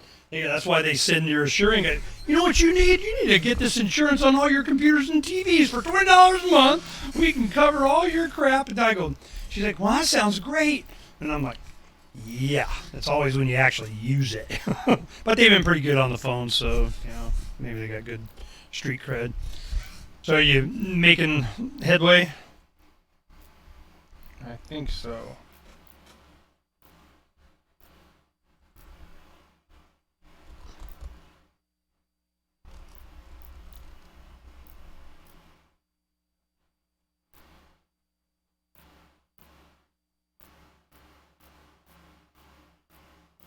Disappear, which you are, sophisticate, which you are. Criminal record is practically a resume.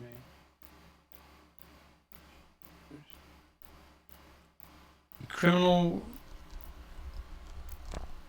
record is practically a resume.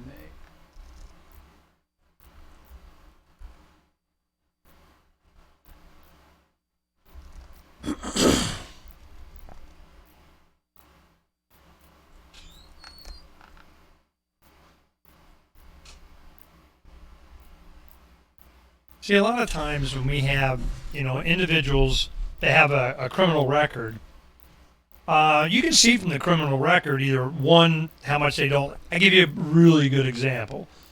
Thomas Costanzo Morpheus, okay, which is the Bitcoin guy that went to jail. He's doing a couple years to be out here, a year or so, and maybe even out earlier. There's all kinds of appeals and everything. If you know Morpheus, he is a gregarious, excited salesman. He's like a used car salesman kind of man. I got something. You're buying the show, And he loved Bitcoin because it didn't have any paperwork. You were helping people. You make some money. And he'd advertise on Craigslist. He was open about it. Yeah, I'm your door-to-door banker and all the things that the system hated. And they targeted him, went after, they want to get some. Now, the judge liked him, gave him, a pretty light thing, and, he did a good job expressing himself, and I think the judge thought he wasn't the bad guy in this. So he got, relatively light sentence, a couple of years in prison doesn't, is not grins, but it could have been a lot worse. And a lot of his friends supported him and went there and so on. So they were trying to say his crime that they wanted to get him on was being a financial institution that didn't report the right whatever. They couldn't get that on him. But they got him for as an undercover agent, came up, did deals with him before, and then one time said, I am a Russian heroin dealer. And he goes, I don't want to hear that crap. I don't care. And he, of course, his defense was, he goes, Russian heroin dealers don't tell you they're Russian heroin dealers. I didn't believe him, and he's just being an idiot and, whatever. So blew it off. But they go, aha, see, he knew. And then they brought out a bunch of other tapes saying that, see, he hates the IRS, and see, he doesn't like the banks, and see, he doesn't. And I'm going, I don't think you're making any points, man, with the jury, because maybe they don't like him either.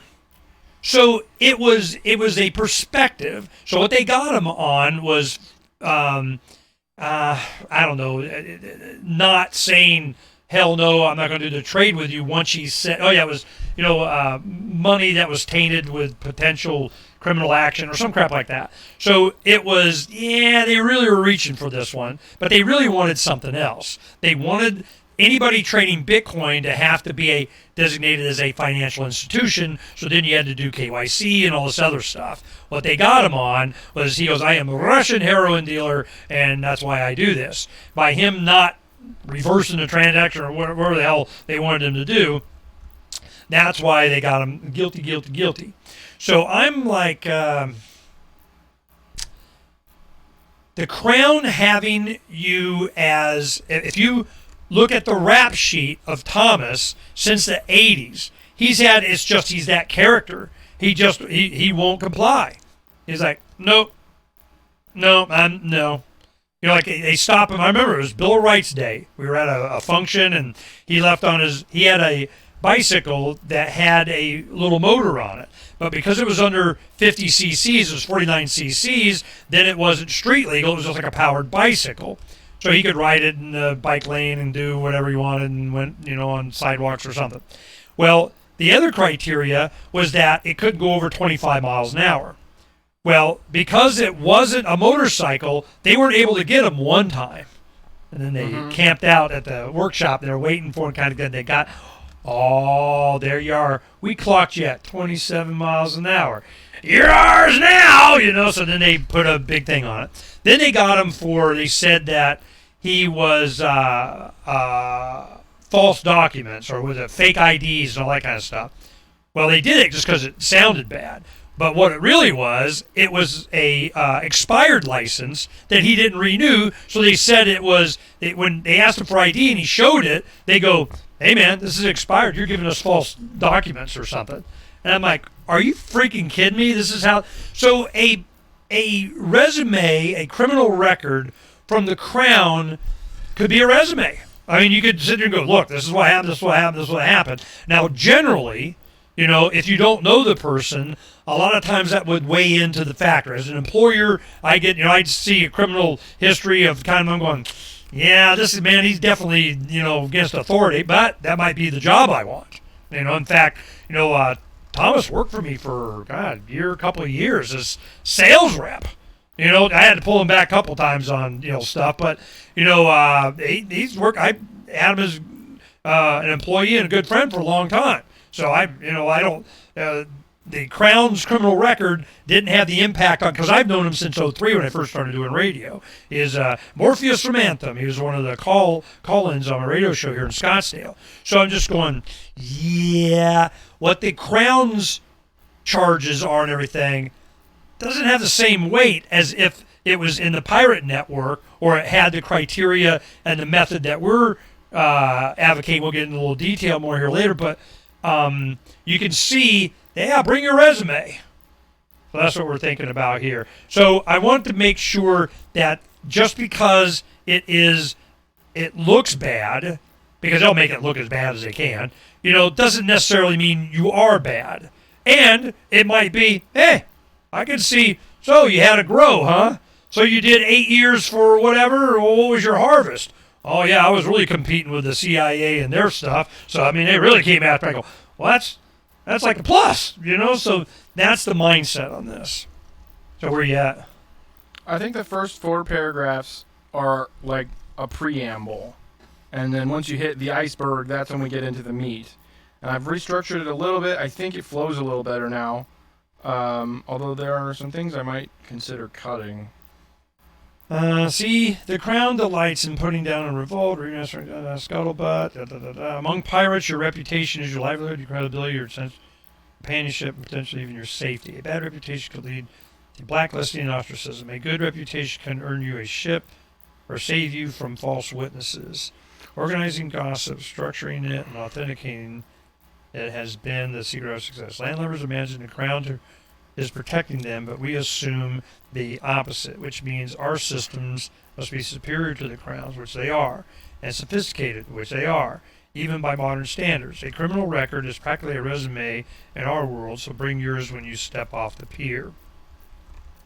A criminal record, and it needs to be from the Crown. What does? A criminal record, because we're going to have criminal records. A criminal record is from the Crown. You got to define that. You want to say the Crown's criminal record? Yeah, no, that's my point. The whole thing of this, a criminal record can be a resume, but a criminal record from the pirate index of the being a butt. Criminal. My definition of criminal and the King's is 2 totally different things. Yeah. So I want to make that distinction. We need to distinguish because we're having a pirate criminal record too. That makes sense. Well, it could be criminal. I mean, we define criminal. It's a definition of the Crown's criminal. Their definition of what's a crime and mine are 2 totally different things. Well, if this sentence is in the context of somebody leaving the Crown's world, so they wouldn't have a pirate criminal record. Any criminal record they have when they leave land. No, I agree, but I just want it clarified. There you go. The criminal record from the Crown's court. How's that? Okay, I see. A criminal record from the Crown's court is practically, yeah. I got a question from someone asking where they can listen to live. If you go to freedomsphoenix.com and you have the live feed, let me see. Because you have to be subscribed to the... Declare Your Independence has a live feed somewhere? Yeah. No, this is ours. Right here. Or is it LRN or something? No. It's just the audio, the video live feed. So Freedom's Phoenix... Error loading player, no playable source found, live brought. But that's you got to update the thing. It's over here. Go declare your independence. Click on that, top right. Okay. And live broadcast. It's in one of these. Live broadcast, Twitch and YouTube. Got it. Well, there's more. He's making the changes on that, but I thought he already published them. Anyway, if I go to Twitch, Well, I'm going to put this link in the forum and send it to this guy so they can listen live if they want. Yeah. Yeah, it's probably live feeding here. It's booting up now. Yep, there it is. Bum, bum, bum. Okay, put it down here. Yeah, you go to the Twitch and the YouTube live. Probably Twitch is better. We have a bunch of others in. So you go into here. And D-Live, Twitch, YouTube, and Float. Oh, they found it on D-Live, so there you go. All right. Okay, so where is the letter? Are we happy with that change? Criminal record from the Crown's Court is practically a resume in our world, so bring yours when you step off the pier. I think so. Can we move on? Yep. Groovy. The iceberg. Reputation is the ice cap upon a very large berg, and if you're not vigilant, young apprentice, you'll crash into it. That's just style. I'd cut Young Apprentice. Hell, I'm not even sure what you're talking about. Reputation is the ice cap upon a very large berg. Okay, why? If you're That's what this paragraph is about. and if you're not vigilant, you'll crash into it. So the next few paragraphs are going to explain that sentence, but what it fundamentally means is if you're not paying attention and cultivating your own reputation consciously, then it's being cultivated subconsciously, and you're going to run into a situation where your reputation hurts you because you haven't been paying attention. Reputation is the ice cap upon a very large berg. If you're not vigilant, you'll crash into it. What? What's it? Into my own reputation iceberg? You're going to run into your own reputation, and you're going to find out that there are people that don't like you, and that's going to have consequences. All right. And you're going to be surprised because you're not heeding this advice. Reputation is the iceberg upon a very large, the ice cap upon a very large berg. If you're not vigilant, you'll crash into it. At the center of that iceberg is your character. That's everything that you are, your values, your sentiments, your ambitions, and your vulnerabilities. And it's got to be cold. It's got to be so ice cold solid that nothing can penetrate it, not even you, because without it, the sweet trade is not even possible. See, there's a lot of style in there, but it's sending me off, and especially you'll crash into it. You'll crash into your own iceberg. You'll crash into. I understand what you're trying to do. It's just not flowing in my head very well. See, at the center of that iceberg is your character. That's everything that you are. Your values, your sentiments, your ambitions, and your vulnerabilities. And it's got to be cold. It's got to be so ice cold that nothing can penetrate, not even you, because without it, the sweet. See, I like the part that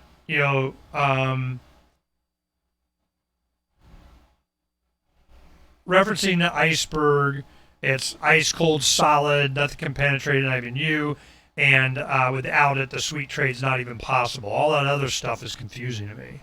Okay, well, do you kind of get what I mean by character? This sort of comes from the idea people say you got to root your principles in the ground and make the earth revolve around you. It's like your character needs to be immovable. That's what I mean by ice cold solid. Yeah, no, I understand. You're using a nautical. It's out in the ocean, a water, an iceberg. It's a hazard. Reputation can be a hazard or a salvation. I mean, it can be, you already talked about it being a salvation. Now you're talking about it being a hazard. But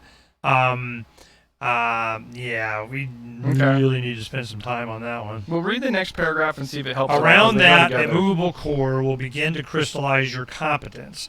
The formative waves the sea throws at you to break your character, all your successes, all your failures, every lesson learned, every path crossed, they amount to an expertise that only you possess, the character to fulfill a hole in the world just your size.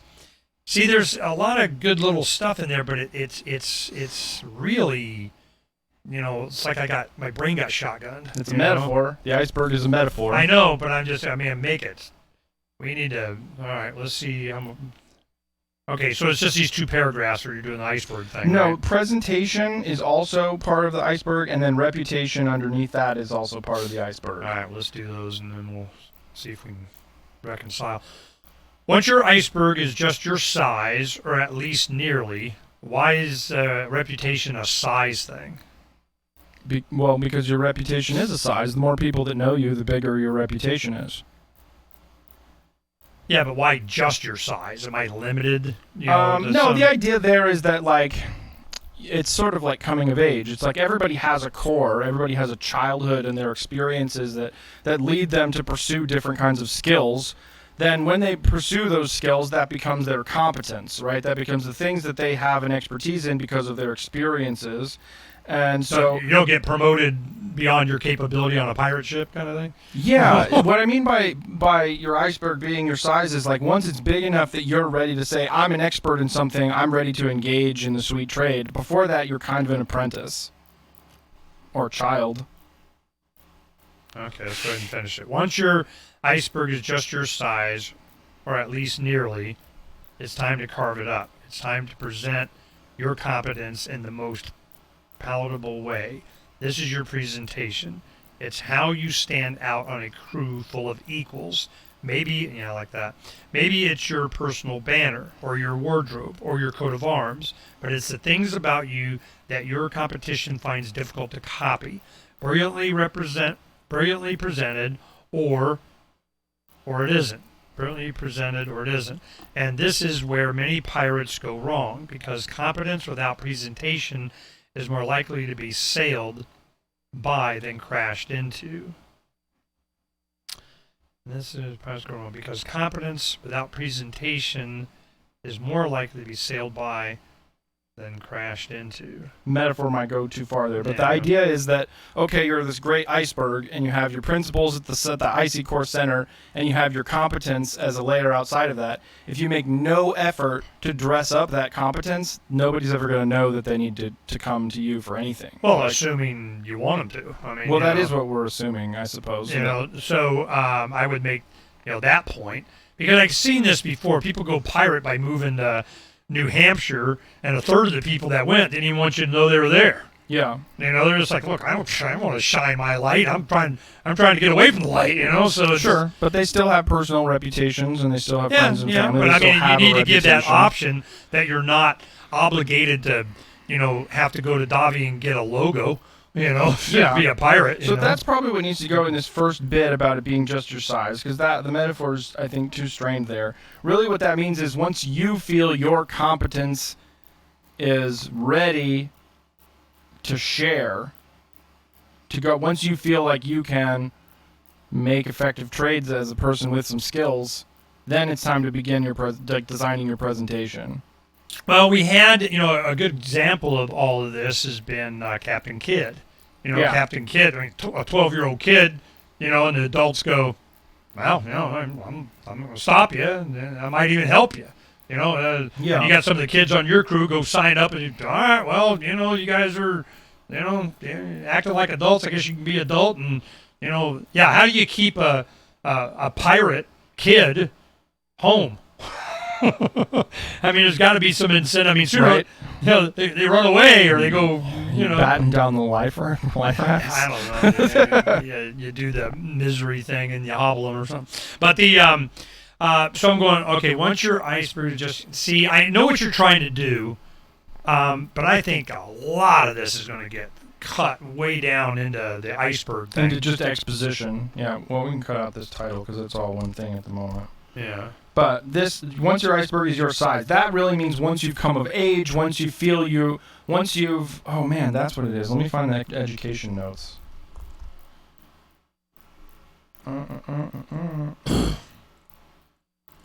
Reputation. Okay, let me think about this.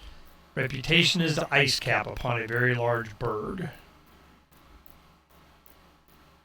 Regulated by reputation, teachers discuss our success is hinged upon market demand for the knowledge they sell. A student was dissatisfied, they simply find another teacher. Education. Here we go. And when the student has his fill of education, he leaves school to apply his knowledge. So that's really what it is. It's when you feel that you've learned enough to go and apply that competence. That's when you start presenting your iceberg. Nah, I got, a bunch of, I mean, this starts from the beginning. When you got kids and grandkids, hell, you could tell at birth, Yeah. The reputation, But the kid isn't doing that consciously. The difference between the iceberg is just your experiences. No, see, you're bypassing the fact that what you said before is that your reputation is in the minds of other people. That's the next paragraph. Okay, so it's not, it's when you're saying, all right, you exist before you're in the minds of other people. That's the point. You're a character. You're a character with some values. Those values govern how you exist in the world and how you respond to challenges. all right, well, let's go to reputation here. Let's read the next paragraph if it's going to get melded into it. Okay. Only on top of all that, your character, your competence, and your presentation is your reputation, which doesn't even technically belong to you. It's the impression your presentation has made in other people's minds. It's what people say behind your back. Your reputation is a constellation of equilibria. That means like it's a balance. All right. Constellation of equilibria reached in much the same way as a market discovers price. Competing claims and signals. Okay, I like this. Whispers and circumstances. Reputation is built on complex and dynamic layers. We all have our methods of earning and granting respect. Every community develops its own informal systems, and below them all is the pirate network, which allows these diverse ecosystems to consensually share data. Okay, now you're starting to get into how. All right, only on top of that, your character, top of all that, your character, your competence, and your presentation is your reputation. Yeah, we're going to be here for freaking hours. All right, we'll go through it one time. You'll see what we're dealing with, and then we're going to be spending some work on this because damn. All right, let's go ahead and go through this because I want to go in the living room and, all right, kind of we'll you want to just keep reading and we'll just take notes and not fix it yet? Yeah, and we'll get recreated and it will all become clear. The replicates the messages people close to them in the network. 2 categories. All right, what are we talking about? 2 categories of what?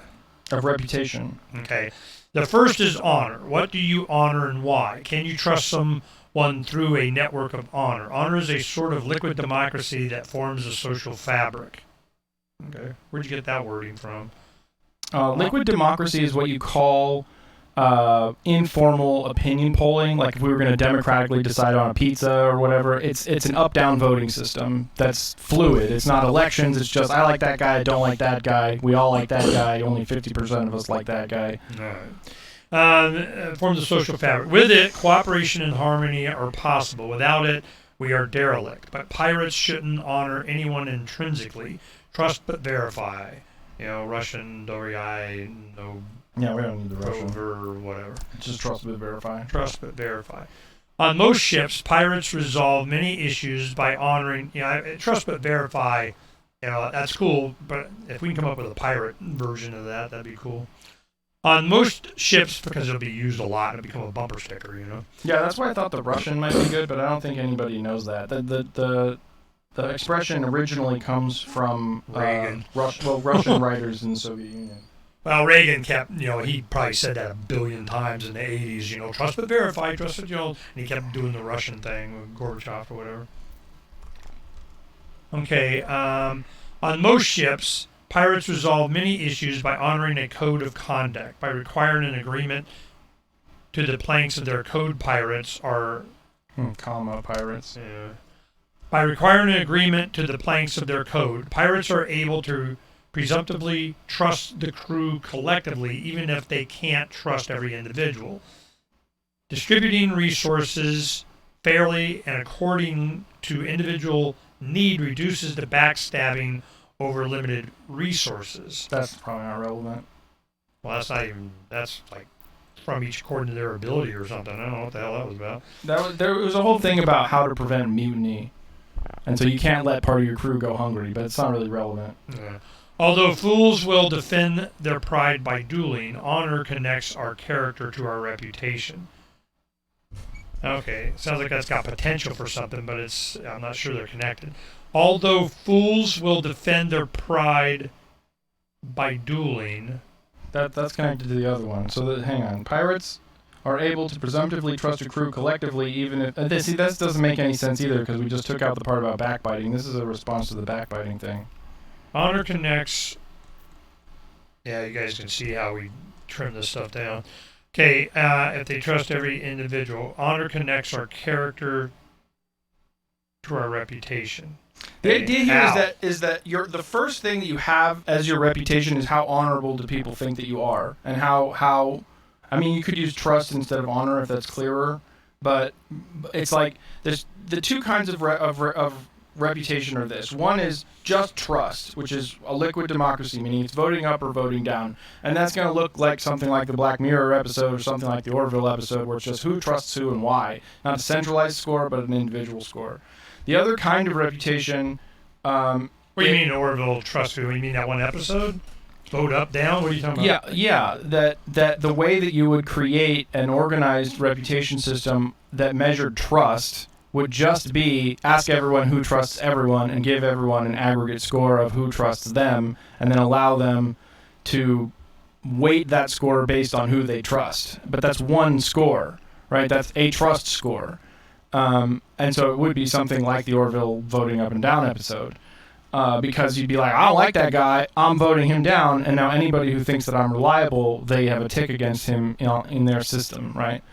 Maybe they ask why. The other kind of reputation is completely nebulous. It's who has a reputation for being fast, who has a reputation for being smart, who has and so that kind of reputation can only be measured in prose. You allow people to share anecdotes and have an archive of the stories about the person, because it's not about whether or not they're trustworthy, it's about what kind of behavior you can expect from them. So there's two kinds of reputation. There's trust and there's behavior.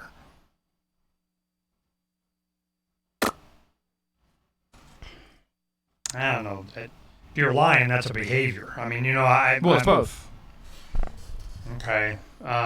It's really just a question of how you want to aggregate the data. Like, if you want a price point, if you want one number, and that guy's like reputation is 45. Yeah, no, I was kind of hoping not to get too detailed.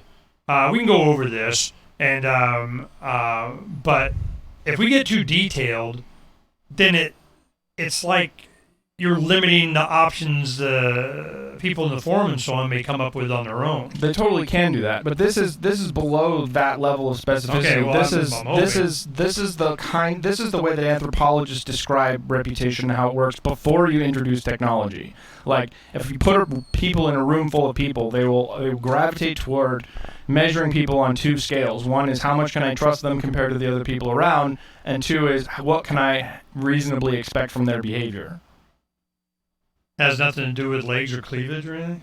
No, it does. That's actually mentioned. Because just when you want to, it depends who you're putting in a room, man. It's going to either be away from people or two people, and cleavage and legs always draw the teenagers. I mean, whatever. So there's further down it says in the bootstrap method, which means without technology, just socially, what is reputation? In the bootstrap method, a charismatic pirate has an informal power stemming from their attractiveness, their charisma, their fluency with in-group signals, but a layer of technical aggregation with features similar to pirate currency can turn otherwise privileged information into highly efficient formal reputation systems.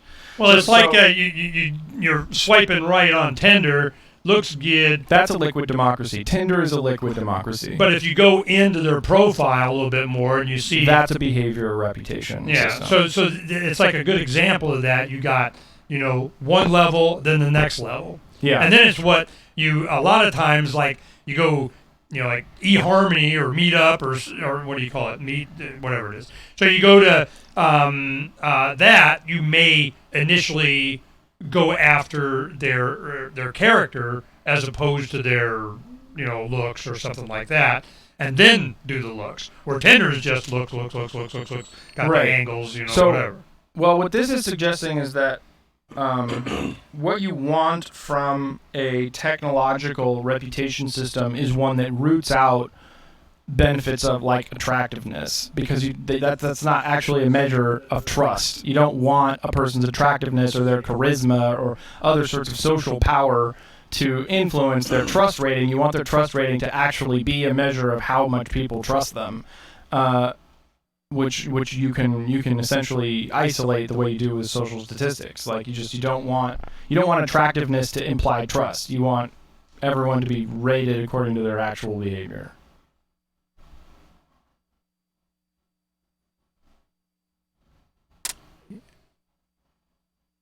That doesn't mean they do it, but I mean, just, No, it doesn't. The appearance is a big power on that. We're not talking about appearance. I didn't.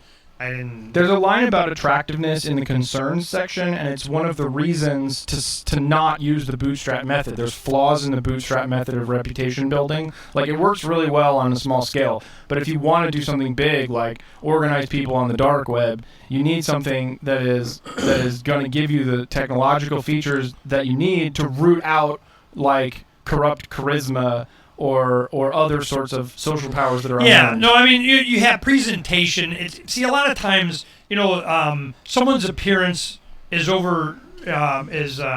bolstered by their presentation. Yeah. I mean, it's like, do you put the super hot babe on the reception desk of the hotel precariat, or you put someone that's, 50 pounds overweight? Well, it depends. Maybe the overweight one, bubbly and a hell of a lot nicer than the bitch, skin rail. Sure. But that's a behavioral reputation. It should not influence their trust.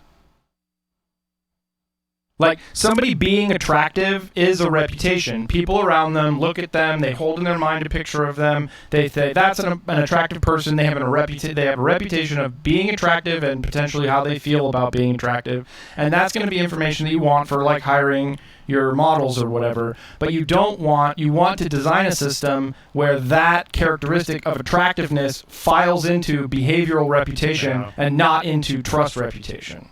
Because attractiveness has nothing to do with trust. If I got MS-13 on some guy's forehead and a bunch of tattoos, I'm feeling like, maybe not. I won't let him. I won't. He didn't get to count the money, Yeah. So there are overlaps in a lot of this stuff. The point that I'm trying to make is that when we were talking about any method like this, it's subjective. Yeah. And when you're sitting there doing, swiping whatever, I trust her to go into my bed. Do you really? What do you mean? Well, I trust that I don't want to sleep with that one. I trust that. Well, you are saying that. You are saying that this person I guess Tinder is technically structured the way you'd want to structure a trust model, but it's not based on trust. It's literally just based on attractiveness. But it's designed to find people who can make that sweet trade because they both. What's interesting is we have imagine this. Okay, this is something for us to picture in our heads how this would work. We don't need to define it, but let's think about it a little bit, because all these social media has been gamed all to hell. This is what they do. They try and offer, it's going to keep you and your friends together, and you get to do this, and you get to ban this and stop that, and find the love and doing whatever, and trust us. It's an app. So now everything is .app. It's like float.app, FLOTE, .app. This is that's feed.me.app, or it's app. So if you got a pirate app, pirate.app, or pirate human resources, or reputation, or pirate reputation.app, or whatever it is, let's say we just ripped off all the Tinder. Well, you got a picture, you got, maybe some profile, maybe you wouldn't even have their picture in the beginning. What would you do other than the picture? If I didn't have a picture, what would you put? On what's the purpose of the app? To hire, to get to know, to check, to find out, to validate, to whatever. So the pirate listing index of all. It's like you go to a restaurant and we subscribe to AAA. Now you don't do it anymore. It's all the the Crown is taking this over. Here comes the food inspector. You got such and such rating by how much you didn't piss off the man or the government or whatever. And I've had restaurant owners, a good friend, great restaurant called Ahu Al's. It's a big deal.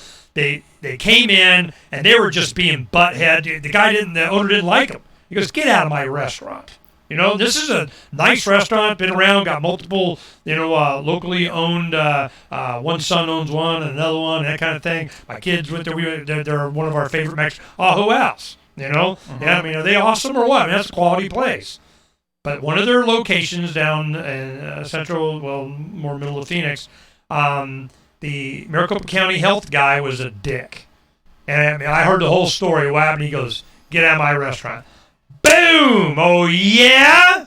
I got a shiny badge. And they came in and they did all kinds of, made the press and the media and all this kind of stuff and everything.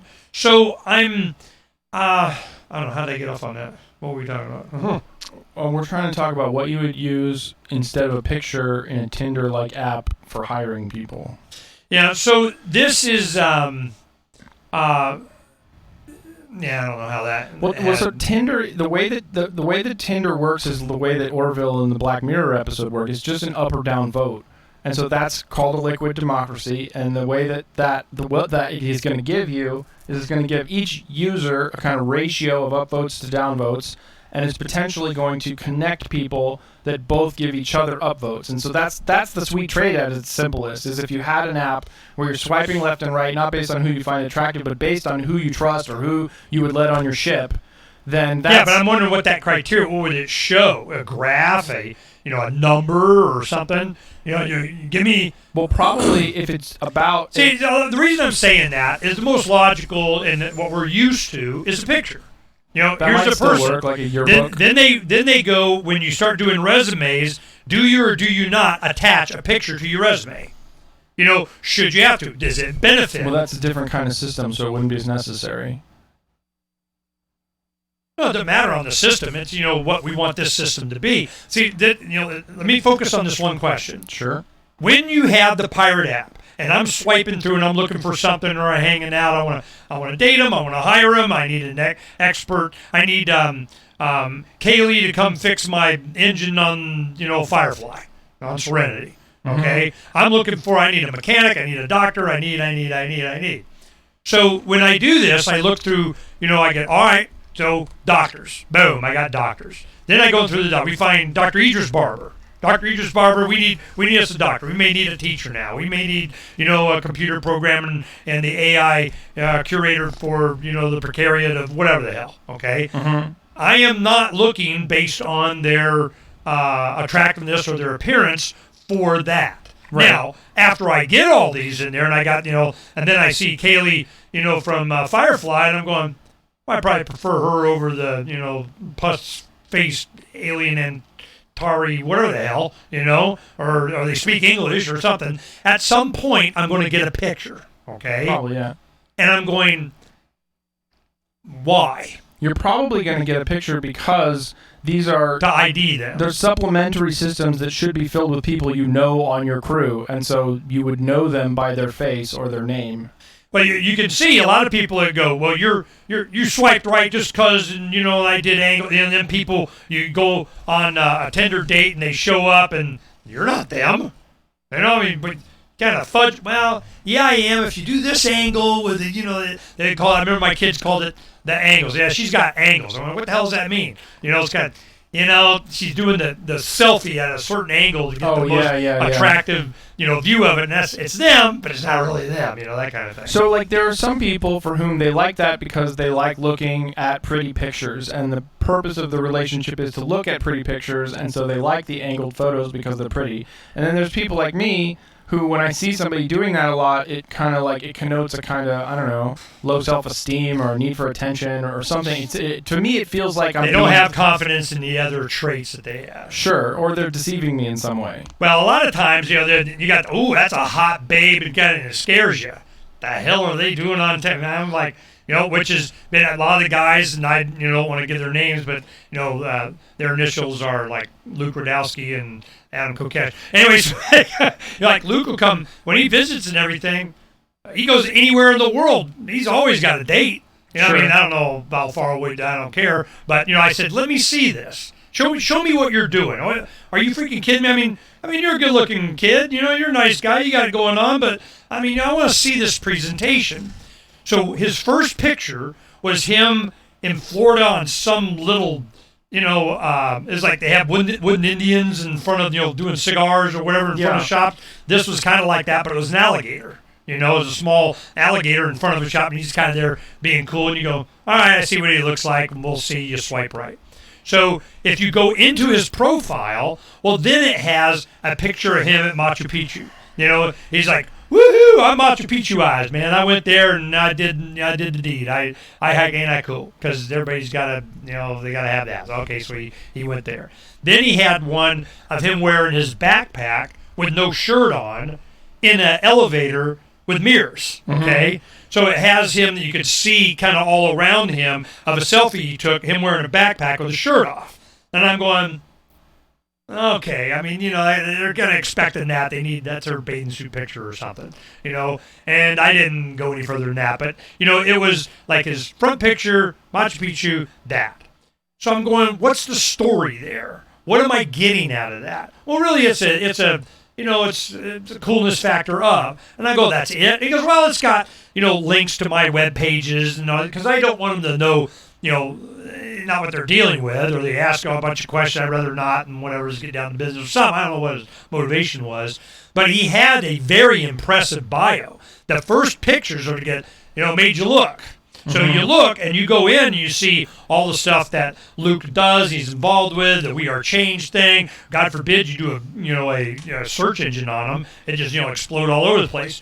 So what role did that play in him getting the date? Probably up, down, somebody new. I don't know. So what I'm looking for is Tinder is a set app that promotes appearance and maybe a profile, and you got these two reputations. But I'm thinking, if I was to do that, could I? Tinder you can't customize. Here you can. You have a profile. You bring up your profile. It shows you a picture of somebody. What if I want show me employment record? I want that to pop up first. Yeah. So that's not the records they have. Okay, so I'm looking at, what would I have? Because, a lot of people, you have, I don't know, you pick your offended group. LinkedIn is the example if you want employment records. Yeah, LinkedIn is a good example. So, yeah, that would be more like a pirate thing, and it has a community stuff and so on. Because, you pick the offended group of fill in the blank, and that will go, well, why do you need a picture? What should the picture matter? And I go, well, I don't know. Maybe I'm Hooters. Cloud is probably closer than LinkedIn, because in LinkedIn, you choose your own profile, and then people just sort of have to believe you, whereas Cloud or some of the other ones, they're based on what other people have said about you. So you have a profile that you don't control, that other people contribute to say that you're influential. Really? Yeah. But it means that people can put stuff on there that you don't like.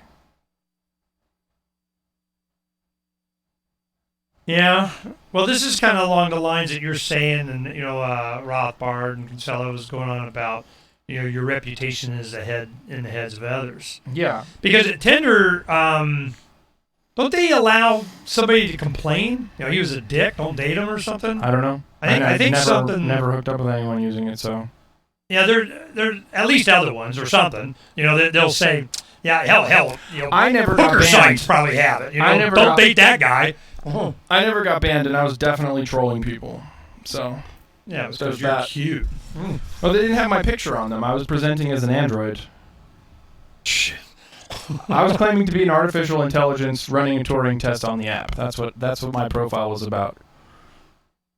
Yeah, I keep that around just for giggles, man. I see where that go. Hey, can I get the report? All right. So we're, see, when you start getting into all this stuff, the reason I bring this up is what do you honor and why, And if when you start getting into the iceberg thing, reputation is the ice cap upon a very large berg. Yes. What's the ice cap? Their picture? I mean, is that it? That's all I get? Well, your presentation, or is the profile? So yes, or your presentation is the ice cap. Well, I got, freaking 10, if I go online here and I go Tinder, I don't know why photos. Tinder's the go-to. Because it's it's the opposite of what we're doing.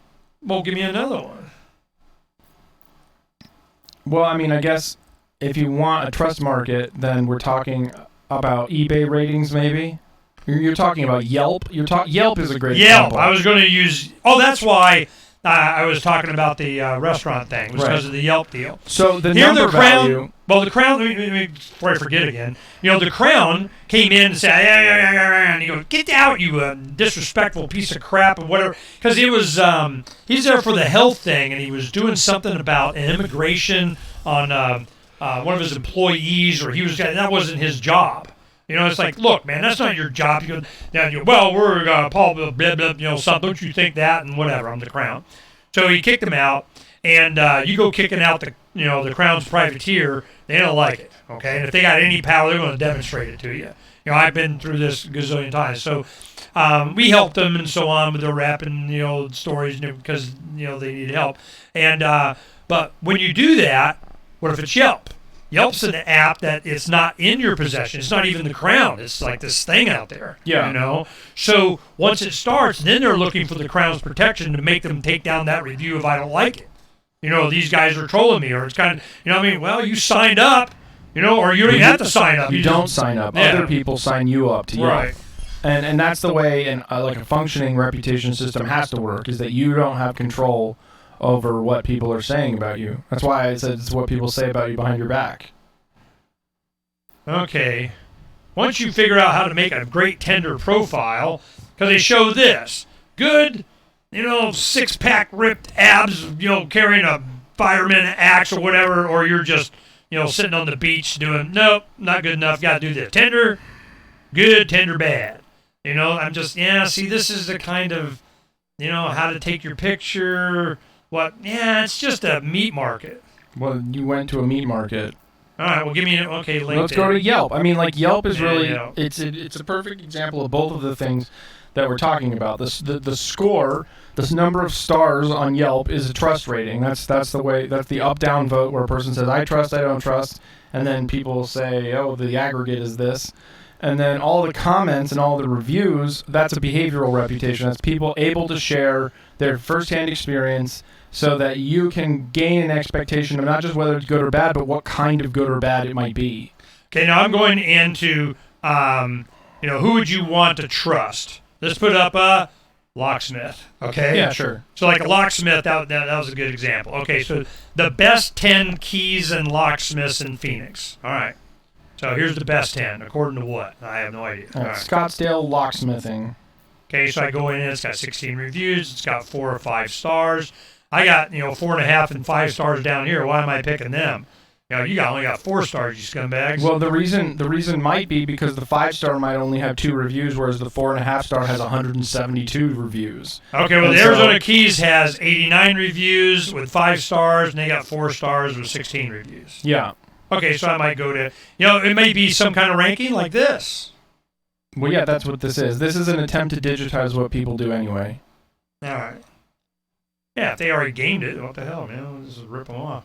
All right, so we got Arizona Keys, locksmith. It's 89 reviews, 5-star, and it's their mother, their cousin, their neighbor. You have no idea. Okay, we provide fully mobile locksmith service, Scottsdale, Phoenix Metro. Accept credit cards, ask community. Nobody's asked any questions about where's the review. Okay, here we go. Levi is amazing. In the hot June summer, he came out within 15 minutes of a phone call, was able to get and make a key that started my car and got me back on the road within 30 minutes. His arrival, professional courtesy, yeah. Now, what this does is it also, see, this is a lot of stuff we were talking about because it rates the rater. Now, if you go SIGYN, Sigan, I don't know how it says that, Sigan H from Tucson, Arizona. She had 42 friends. Where on Yelp? I don't see what you're talking about. I must have different search results. This right here. Okay. There you go. So this is not a locksmith. This is somebody who rated a locksmith. Right. This is them rating that locksmith. Yeah. Okay, so you go down in the comments, the rating thing, and it has a name, where they're from. They got 42 friends. I'm not even sure what the hell that means. 42 friends of what? I guess on Yelp? I don't know. Done 11 reviews, has 2 photos. Okay. Share review, embed review. So yeah, these are all sort of behavioral records of the things that these people have done online. So if you're looking for a user who writes lots of reviews, then you find ones with high ranks in that. If you're looking for a photographer, you look for that. But it could also be that, like say, for example, I hate eggplant. If I see a 5-star review for a Mediterranean restaurant and all of the reviews say, oh man, it's so wonderful, they put eggplant in everything, well, I'm not going to want to go there even though it has a 5-star review. There's a behavioral reputation that outweighs the trust reputation. I fully expect them to serve very good eggplant, and if I have a friend who likes eggplant, I'll recommend it. But if I wanted camel snot, I would have asked for it. Yeah, and so these are the two things that reputation are, is how trustworthy or reliable or honorable is the person, and what sort of behaviors can you expect from them that they're good at. Okay, so we got. And that's your character and your competence. I mean, one is a reputation of what people think of your character, and one is a... Yeah, no. This part right here, are you on the site? Or I'm on Yelp right now looking Yeah. at Diana G. Okay, well, when you look... Well, Diana G was what, one of the others? I pulled up a random user's profile so I could see the things you were looking at. It's not the Okay, same let's see user. if I got the same one here. Well, it doesn't matter. You go in, like I went into this one, and what it shows are the reviews that they had done. So most recent here was Arizona Keys Locksmith. She gave a 5. It's all great and wonderful. The Kebab King, which is what? I guess a restaurant. Every once in a while you find a mall food court place that is a true gem. Okay, she wants to tout these guys. Walmart, 2 stars. They didn't have enough staff. They sucked and whatever. Dollar car rental, Denny's. I would like to review the food here, but I can't. Walking in and seeing 3 armed security guards really didn't bother me at 4:40 a.m., but they were the only people to acknowledge my presence and greet me. Yeah. I got greeted by the security. Since I was by myself, blah, blah, blah, blah, blah. So she gave it a 1, or minus, or whatever. Then you have Bisbee Breakfast Club. She gave it a 2. She's got Dickie's Barbecue. She likes to eat out a lot. Okay, so she's out. Firestone Auto Care gave it a 4. Baja Cafe 4. Now, when they do this and they write about customized auto repair and so on, when they do all this stuff, why? Just to be friendly? Okay, what's this review? Useful, funny, cool, share review, Why do they write compliment. reviews? No, they're rating the reviewer of the review. Yeah. So I'll give you a perfect example. Remember I talked about being accused of conspiracy to murder a 17-year-old girl? Like, this is something that really happened. And I'm sorry, what? Accused of what? There was a girl who ran away from home, and she showed up at this pastor's house, and I said that she should be emancipated because she was 17 and a half, and there's no reason to get involved in custody. She ran away from home because she said her parents were trying to kill her. And so everyone was saying... Oh, the Muslim, because she did something and there was an honor killing or something? Or? That was the accusation, yeah. Oh, okay. And so my position was, hey, she's 17 and a half, just emancipate her. If she's really afraid, then she's really afraid. It doesn't matter if these accusations are true or false. You emancipate her, you let her be an adult, and you let her choose where she wants to live. End of story. And so people took that, and they said I was conspiring to have her murdered. Why? Because I was Muslim? I know, but why is she murdered? Oh, whatever. They made it up as it went along. But so here's an example of what you're talking about. How did that apply to this? Because this girl accused her parents of trying to kill her. Now that is a claim. And you have to decide how much you trust that girl and how much you don't trust that girl. This is a report on this other guy's reputation. Her parents got a Yelp review. They got a little Yelp review from this girl there. And some people are going to look at it and say, oh man, it's their daughter. She'd probably know. And that's enough to establish trust for them. But what I did was I said, wait a minute. Let's look at the other things that this person has reviewed. And I went and looked into the pastor who she was staying with in Florida, and he had a whole bunch of kids who'd made accusations like this toward their parents. Some of them were Christian, some of them were whatever. And there was a whole bunch of families who were saying, this pastor brainwashed my kids. Oh, so it was a standard operating procedure of this is how... Right. And so because I dug into the person who made the review, and I tried to figure out not how reliable the review system was, but how reliable the reviewer was, I would discount that review and not allow it to affect the reputation of these parents. Yeah, it would be... Yeah, I like this system for kind of the stuff that we're doing because we kind of came up with this. You need to be able to review the reviewer. Yeah.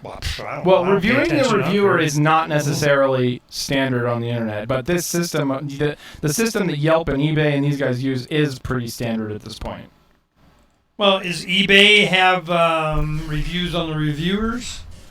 I'm not sure. See, I like this. Like somebody writes something on somebody, and they're always negative, or they looked at me wrong, or I was offended, or oh my God, he asked me out for a date, or something like that.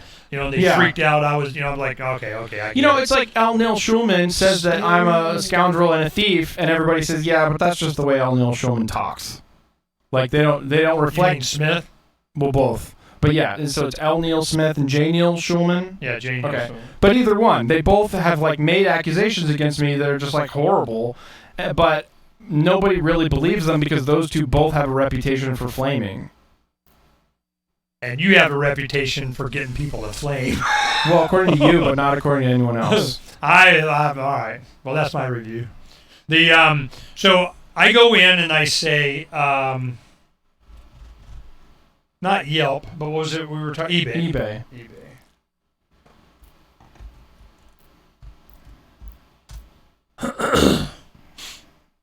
Okay, so eBay reviews on. Okay, I looked at this thing, and I'm looking for reviews. Reviews. Seller, contact seller, visit, seller information. Okay, we can go to seller information. 100% positive feedback. All right. Well, so there's systems like Uber that I don't consider reliable because if the way that they're structured, it's a 1 to 5 rating, so it looks like it's Yelp, but it's designed so that if you give them anything but a 5, you have to then justify what they did wrong. And it's like, well, maybe they just didn't do anything wrong. Maybe what's the name of that? What is it? Uber. When an Uber driver drops you off, it asks you to rate them on a scale from 1 to 5. But if you say anything except 5, it prompts you with a thing that says, well, what did they do wrong? It's like, well, maybe they didn't do anything wrong. Maybe I was just having a bad day, or maybe I don't believe in perfect scores, or maybe an infinite number of things. Yeah. But because of that, Uber's system it looks like a 5-star rating when really it's a 1-star rating. It's a 1 or a 0. You have to give them a perfect score, or you have to justify why they don't have a perfect score. So I don't believe perfect ratings on Uber because everybody gives everybody perfect ratings. It's designed that way. Yeah, I looked at it and I go, ooh, you got a 4.8. Who'd you piss off? You know? It's like, but that might not even be pissing someone. I gave someone a 4-star rating just because I don't believe in perfect scores. And then he gave me a $10 tip, and he gave me a 3. It screwed up her reputation. I injured that woman because I didn't understand the way that the reputation system worked. Well, then you must be punished. Well, I feel bad about it. I don't know if there's any way to make it right because Uber doesn't let you change your reviews, which is lame. Because when do they rate the customer? You know, like on my Uber thing. They might. I've never been a driver. They might rate the customer.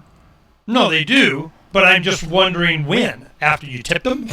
I mean, you know, when they close it out, they gotta, you know, so yeah, it's a communication. All right. Yeah, we're getting into it here. All right. Feedback profile. This guy has had 349. 349 what? What does that mean? Telstar icon for feedback score in between 100 to 499. 100 to 499. What the hell does that mean? Or feedback score in between 100 to 499. So it's 349. So why is he not, 500? Because he's got all, good ranking here. What up? And then eBay does this weird thing where, like, after some number of months or years, your reviews sort of fall off of your profile, and so your actual score is based on recent sales, not necessarily all possible sales. Yeah, which is, I can see. But it's another lever to tamper with it. There's no way to present a piece of software. Well, I want to have the filter for myself. Yeah. I don't want them doing it. But they kind of, do I have any redemption? I mean, can't I kind of, because this is one thing about the pirate IDing thing that I want to make a big deal out of. You go, all right, is it the same person? It might be the same company. It's not even the same people after a while, but do you have one person that's responsible? It's that person. Well, when you go online, certainly Google's and Facebook, between the two of them, they got the login for freaking everything. Yeah. So this, like, I got this new phone here. I'm going to have a bunch of crap's not going to be on here anymore. Even though it has more memory and I can put a bunch of crap in there. I'm kind of, do I want that or that or that? Maybe not. Do I want to get, I don't use that. I don't care. So it's, that's going to be my freaking rating system is whether I, use that water stuff or not. Okay. Feedback, great seller, fast delivery, item perfect as described, very good, excellent trade, great deal, yada, yada, yada, yada, yada. Well, this is an FM transmitter for $75 from China to, free the planet, so I'm going, okay, so you give me, I love Chinese cheap stuff, but, What are the criteria they use? Positive, negative, neutral. I mean, the other thing is you're never gonna be in a situation where all of your users trust the same rubrics as you do. Well, I'm still looking for the person that did the rating. And on this, okay, I go plus. What is it? Past year. See, I'm like on Yelp, you got to look at the person rating them. Yeah. On this one, you don't. You definitely want that because you want to be able to recognize patterns of people bearing false witness. Yeah, no, that's exactly why too, because you do this, you go through this, and you go, I don't even care about that. Let's recalculate without that one. And like imagine for example, it was a 5-star rating system, and I gave a person a 3. And you'd be like, oh man, Dobby didn't like that place because the average of that place is 4.5, and he gave him a 3. But then if you went and looked at my average, and it turned out that I gave everyone an average of 2, well, that means that the place that I gave a 3 is the place that I liked, right? So you would have that kind of criteria in there. Yeah, I think you just. Oh, I know what you would do. Is if you have a person gave them a 4-star. And you look at the average of all the ones that they ever has another number. What's their average of what they gave? 3.8. Well, then you go, okay, a 4 is pretty good. So that would be, rating the rater would be what is their average rating of all the things that they rate. Yeah, I mean anything could be useful information for a person deducing what they think is important. I mean the other thing you gotta wonder about is like, do people have a right to face their accuser? Like, well, it's not a criminal proceeding, but I might want to say, well, So Yelp is more than just food; it's a bunch of stuff. Oh yeah, I think it's anything you can map to. Yeah, order, auto services, auto detailing. There I go, auto detailing. Canyon, 55555. You the man. Let's go find somebody that sucks. Okay, who sucks? Let's get to suckage. Super sucker. Okay, now they're putting the best ones up towards the top. All right, here's one. Mako collision. Well, what do you expect?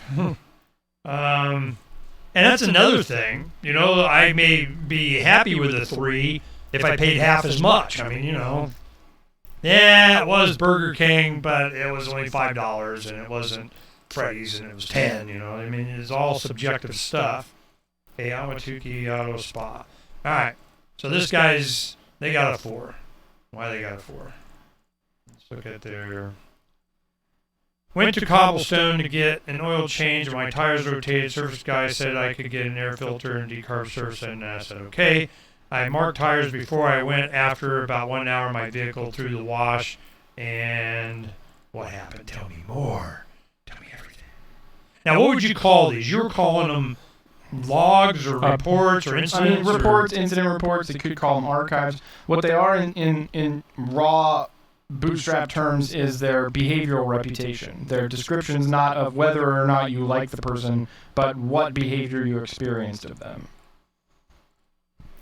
Okay, after a year of loyal customer, 2 cars, handling and following situation officially ruined all the good previous experience I've had with this business. I just bought a yada yada yada. They did this, they did that, they pissed me off. Now, if for example everything that person said was things that don't piss me off, then that review is not useful for me, and I would want to throw it to the bilge. Yeah, because it's messing with my algorithms. Well, that's why a lot of times they take the high and the low out. Yeah. There's always the best and the worst, and it's got to throw those out, and then they go from there. And some places they even do the top 2 and the lower bottom. This is a decent car wash, tons of vacuum, and a strong. So I have monthly. So here, yeah, they start going on about someone, they just really hammer on them. I like Yelp's better because I can go on the person that did it. Now, this one guy that just went off, man, he pissed the boy off. You go in there, you got a new car, and you pissed him off. So he's pissed. So I go into him, and, maybe he just rated these guys. He's never done it before. Let's see. All Stars Billiards, boom, 5. Those Moving and Storage, 5. Cobblestone Auto Spa, 1 or none or whatever. And then, let's see. Suit Supply Scottsdale, 4.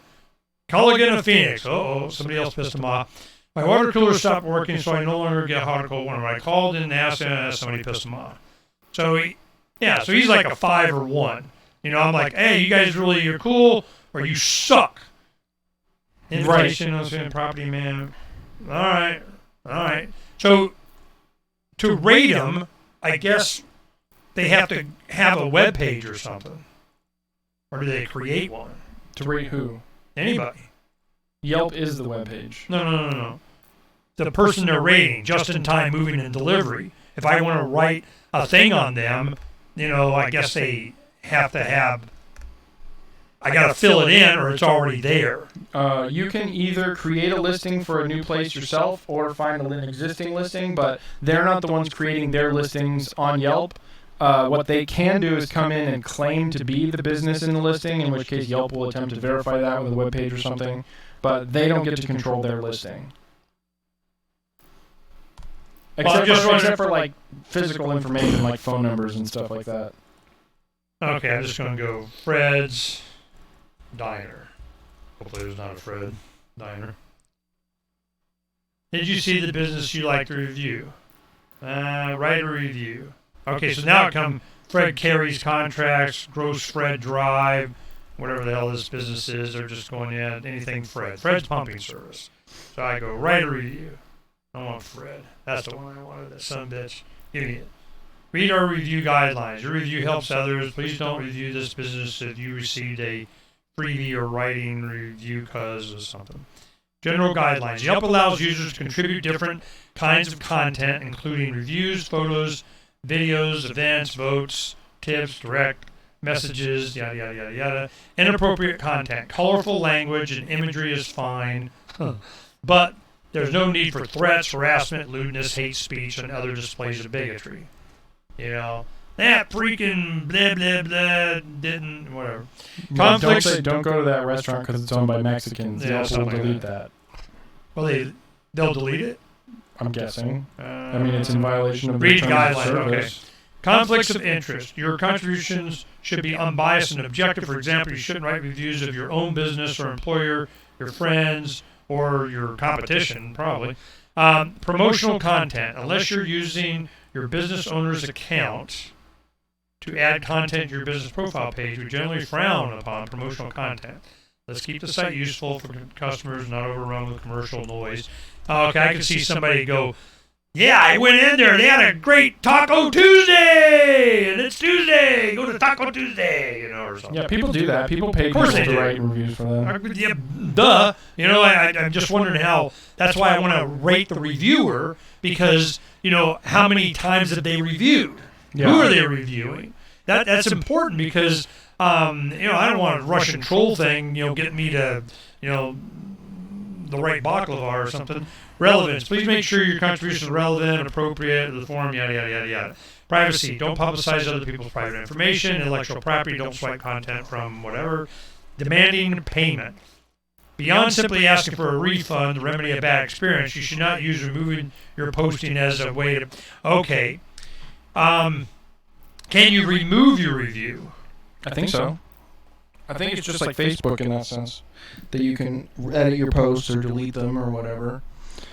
Really? I mean, it would make sense, right? Because suppose I gave a bad review to a pizza place, and then they called me and they said, "Oh, we're so damn sorry. Why don't we give you a free pizza?" And then I go down there and I have a great experience. Like, there's no reason to do that if I'm not willing or able to change my review. Okay.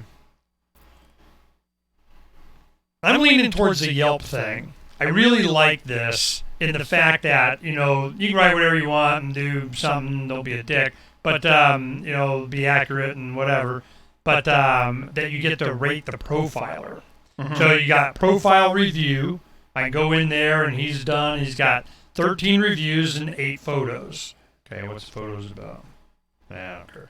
So, yeah, the friend compliments, follow him. I can follow reviewers. Yeah. Oh my God. I mean, that's kind of how Twitter works too. You decide who you're going to follow, and that becomes your news feed. And so you get, if you want to use it this way, you would only follow news that you trust, and you would delete everyone else, and that would essentially allow you to use Twitter as a newspaper of only the writers that you trust. That's how I use it. Now, okay, this guy is reviewing some place he stayed and it's got, damage and whatever. Because then, like, if they go on to another publication, then, like, I don't have to figure out where they went. I'm just following their Twitter account and their writing, so they're posting their articles wherever they're posted.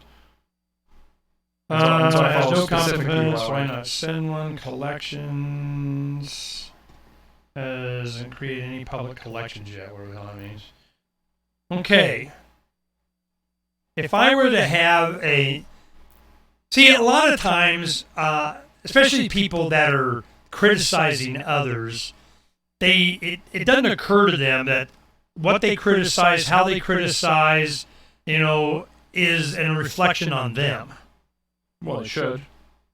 A lot of people I know, they go, well, but he's worse than me being bad about telling everybody about how bad he is. I mean, it's just... Well, it's a question of whether or not they're honest.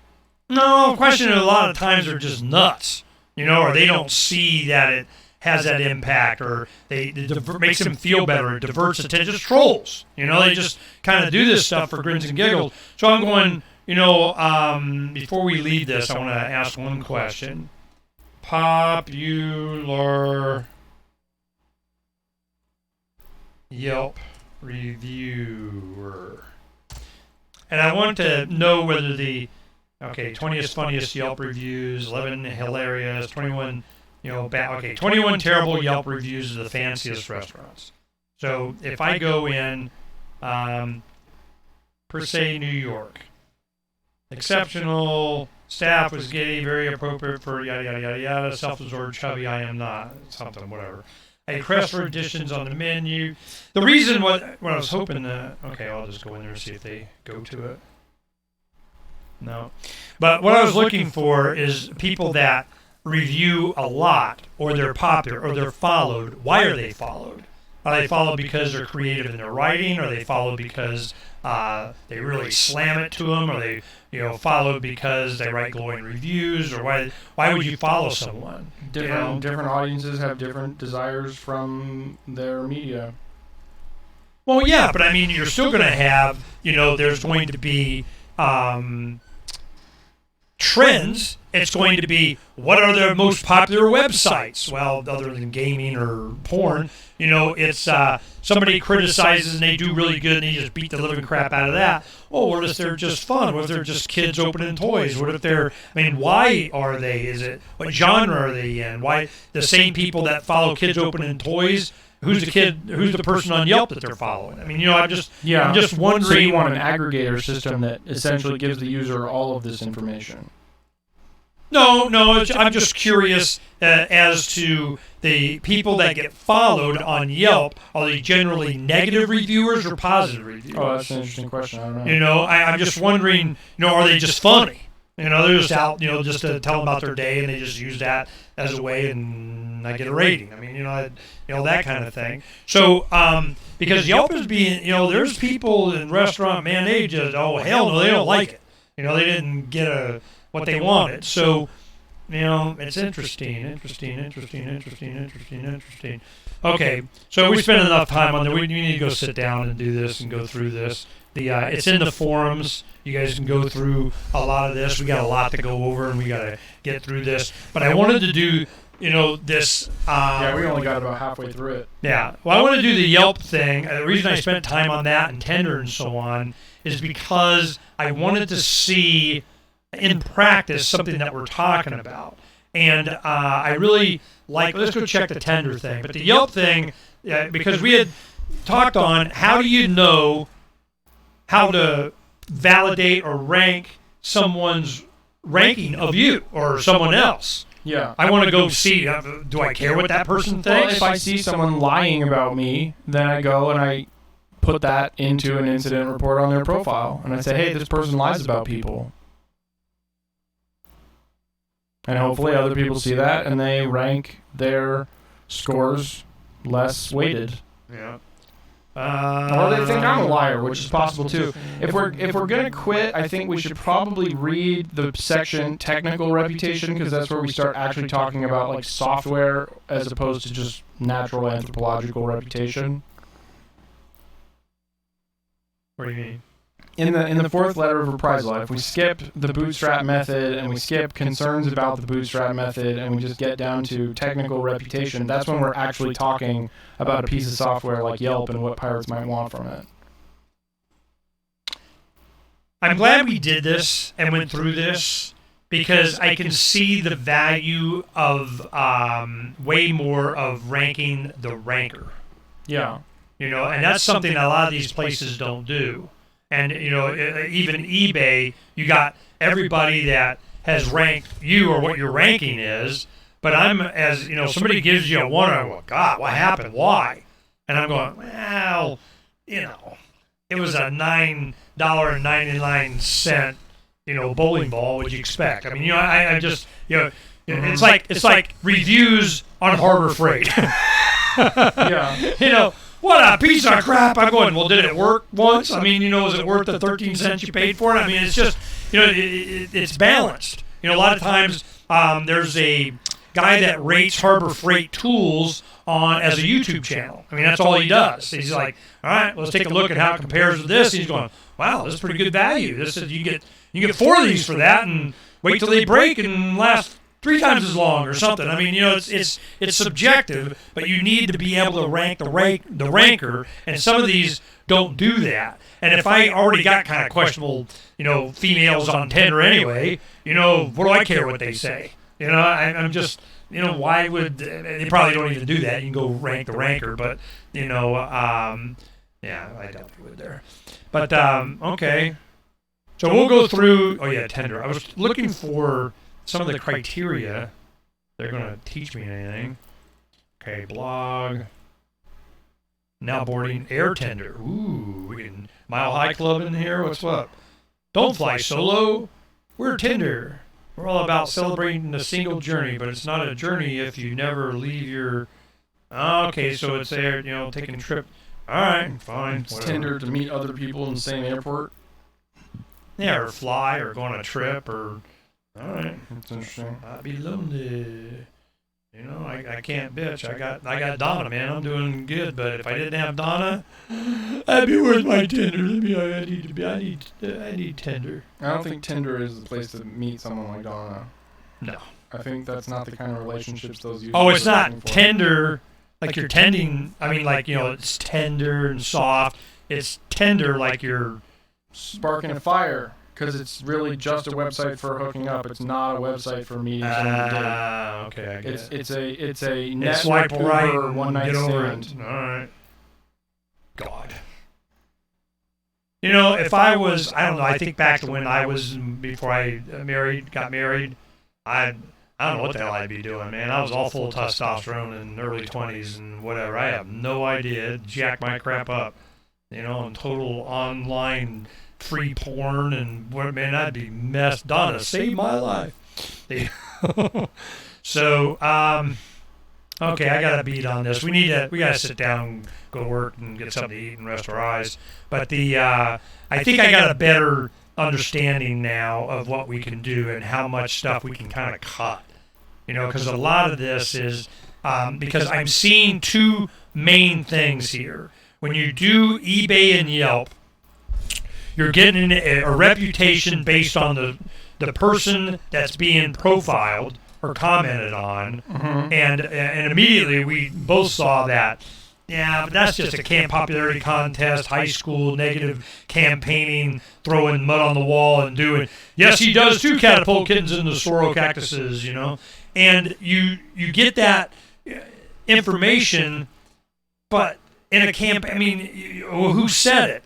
Well, it's just out there. It's a rumor, you know. Well, until you write it, you articulate it, and I know who said it and what they've said about other people and how they've said it, you know, and then what people say about them, Yeah. Then I got a much more fuller understanding of whether I care or not. And this battle we saw play out during the Kavanaugh hearings and so on, because I was right in the middle of all the Me Too stuff, which was all amped up because it was all, I felt so much manipulation and psyoping during that Me Too thing, you wouldn't believe. It was, I go, wow. And I believe that at least part of it was amped up and fueled because of the Kavanaugh hearing.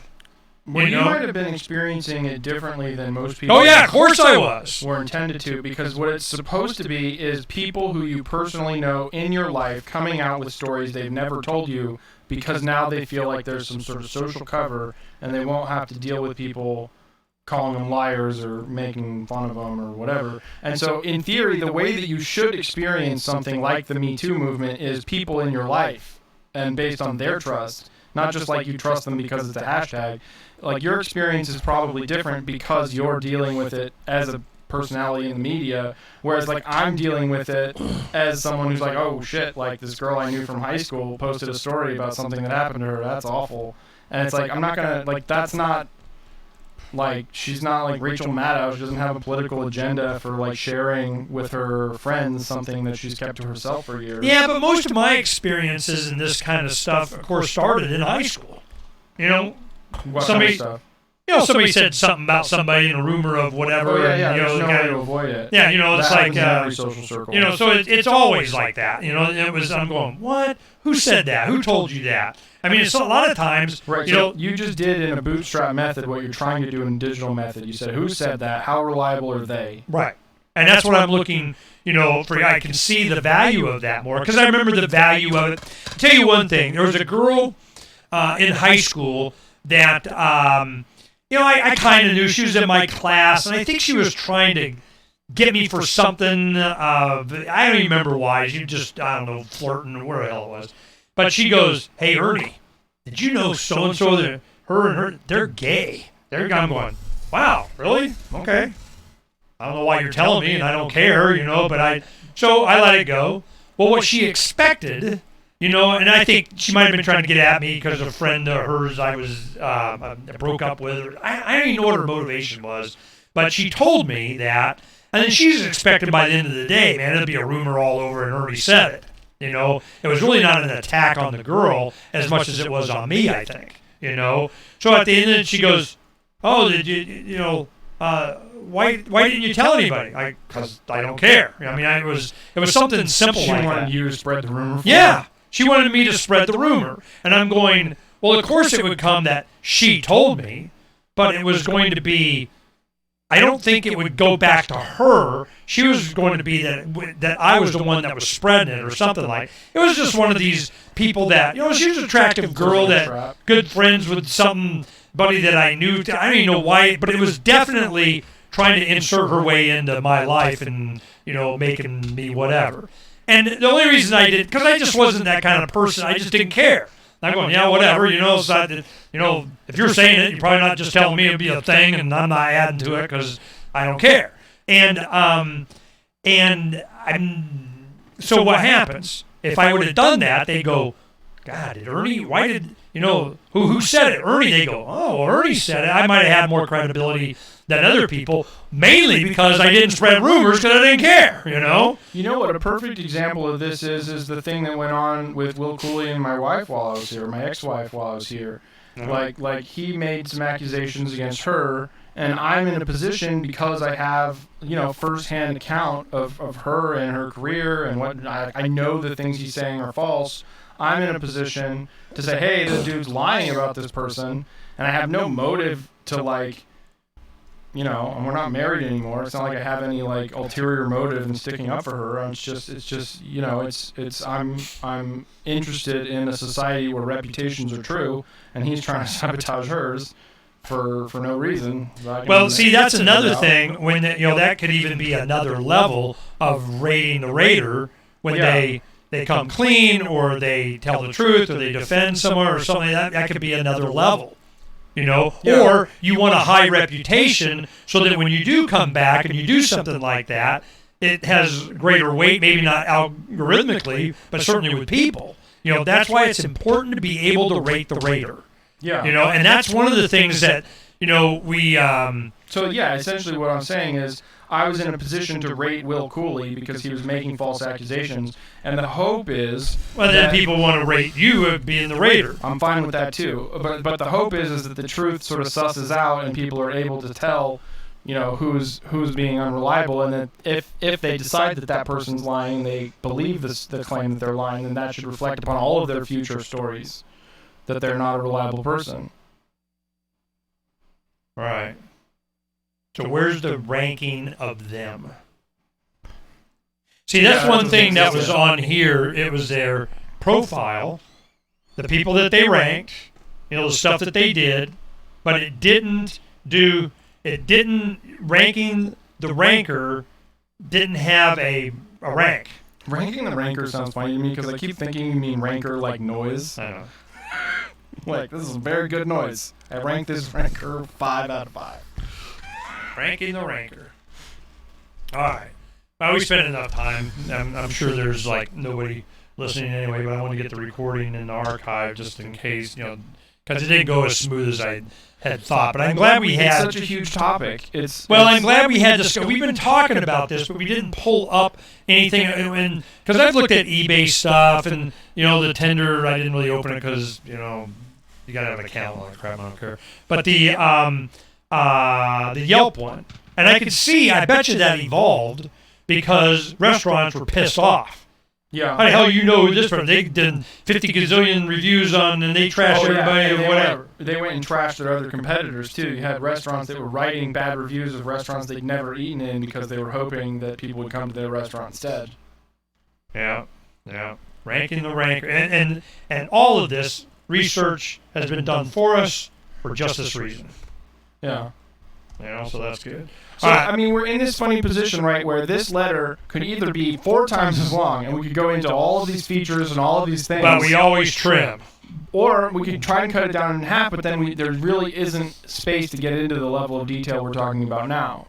Well, I'm kind of hoping not to. When we have an example of it, and we can go... and we can use it as an example. We don't have to say Yelp, but, they're not valid unless you have... the ranker being ranked, or you have the profile of the ranker, and you look at the reputation of the ranker. And one of the things that they don't have in here, other than, their rankings and what they did, which I think is useful enough, it doesn't help you automatically or algorithmically where you can just, punch a button and, anybody that writes all these reviews. Like that one guy, he had 2 1s, and the rest were, 5s or more. Yeah, we're almost done. No, we'll be... Look at that. Ranker doesn't mean sound. Ranker means bitterness or resentfulness. I remember my grandmother, quit all that ranker or something. Yeah. Well, maybe they meant fighting. Used too. I think they meant fighting. I like this pun. We should start a ranking app called Ranker.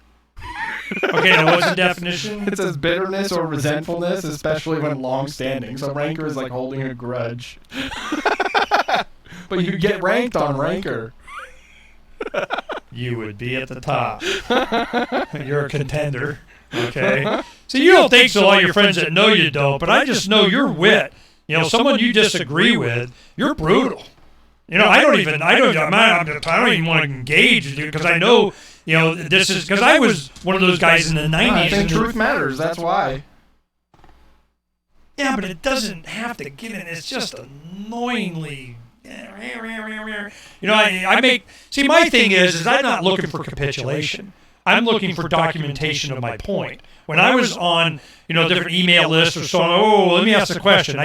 Once I got it, and I'm like, okay, I get it. I make a declarative statement, and I'm done. Peace out, over. Matter of fact, a perfect one is called the early day. Here's a really good... I need to go with you guys. You don't care. But it was called the... Legitimacy of Government. Legitimacy of Government, Ernest Hancock. It'll probably come up. And that was like 94. This is back. You want to know my mind early on, how it worked? You read that and you'll go, you're a pirate back then. I'm going, yeah. This. So yeah, it's funny how that's been creeping into my writing for a long time, and I just didn't notice the trend. Of what? The same stuff? Pirate stuff, yeah. I mean, Yeah. there's pirate stuff in my old Silver Circle writing. There's pirate stuff even in the first Survivor Max. There's pirate themes. Like, it's kind of amazing that it's all in there. Part of it is what is it? The Temporary Autonomous Zone was a book I read in my 20s. That was sort of anarchist libertarian, and it has a thing about pirate utopias. The Legitimacy of Government, Social Contract by Ernest Hancock. Put in some review, write a review. Ernest Hancock, Freedom's Phoenix on Legitimacy of Government, source, topics. Alright, so where is it? Neil Knight. Well, I'm ready to call it. I You know. ready to call it? He did, yeah. He did a video on that. That's what he's doing. Mhm. Okay. So I'm looking for the actual the legitimacy of government, future. Well, you should have made a link to it. I mean, not to mention, like, you're one to talk. You absolutely take pleasure in trolling people. In what way? Any way that you encounter any bureaucrat, the way that your driver's license is so ratty. Like, these are things that you do because you like to posture yourself in a way that the other person is sort of kind of halfway annoyed, but maybe making a point. Maybe you're making a point, but like it's all totally in a way to annoy people. You even say that. You say you're just being a butthead. That's more therapy. I mean, it's not against an individual. I mean, that's how I it keep. is to the cop you're doing it to. What he's talking about is I have an old driver's license that it says it's good to 21. You can't hardly read the thing, so I'm just like, I'm holding on to it as long as until they shoot me. But you know, it's but the yeah, it's not against an individual. You know, it's against the system. It's the crown. It's always been the crown. If you start going after individuals that got shiny badges or government or they got power, they'll do what they did, you know, like a restaurant guy. They'll come beat the living crap out of you, and what good was that? You know, so you know what's amazing is that this is it used to come up. See, this is another thing, man. They are freaking, you know, legitimacy of government. Yeah, before I go, I want to find this because this whole thing was a critique of an individual that was going back and forth on an email exchange, and he was going on about the need for government and all that kind of stuff. I'm like, wow. Okay, so I point by point, you know, responded to him, but it wasn't even to him. I just used him as an example. And anything I do in the future, I took his name off. It's still out there, but, you know, I just, you know, it didn't matter. It wasn't about that. It was about, you know, it was about just, you know, the illegitimacy of government to begin with. You know, we should. If the topic is use that philosophy, for then you're pirates. right. It's not about individuals. If the topic is reputation, it is only about individuals. Like, if you cross me, you're not allowed on my ship as an individual. Yeah. Yeah, but still based on the philosophy or a standard you hold. No, maybe I just don't like you.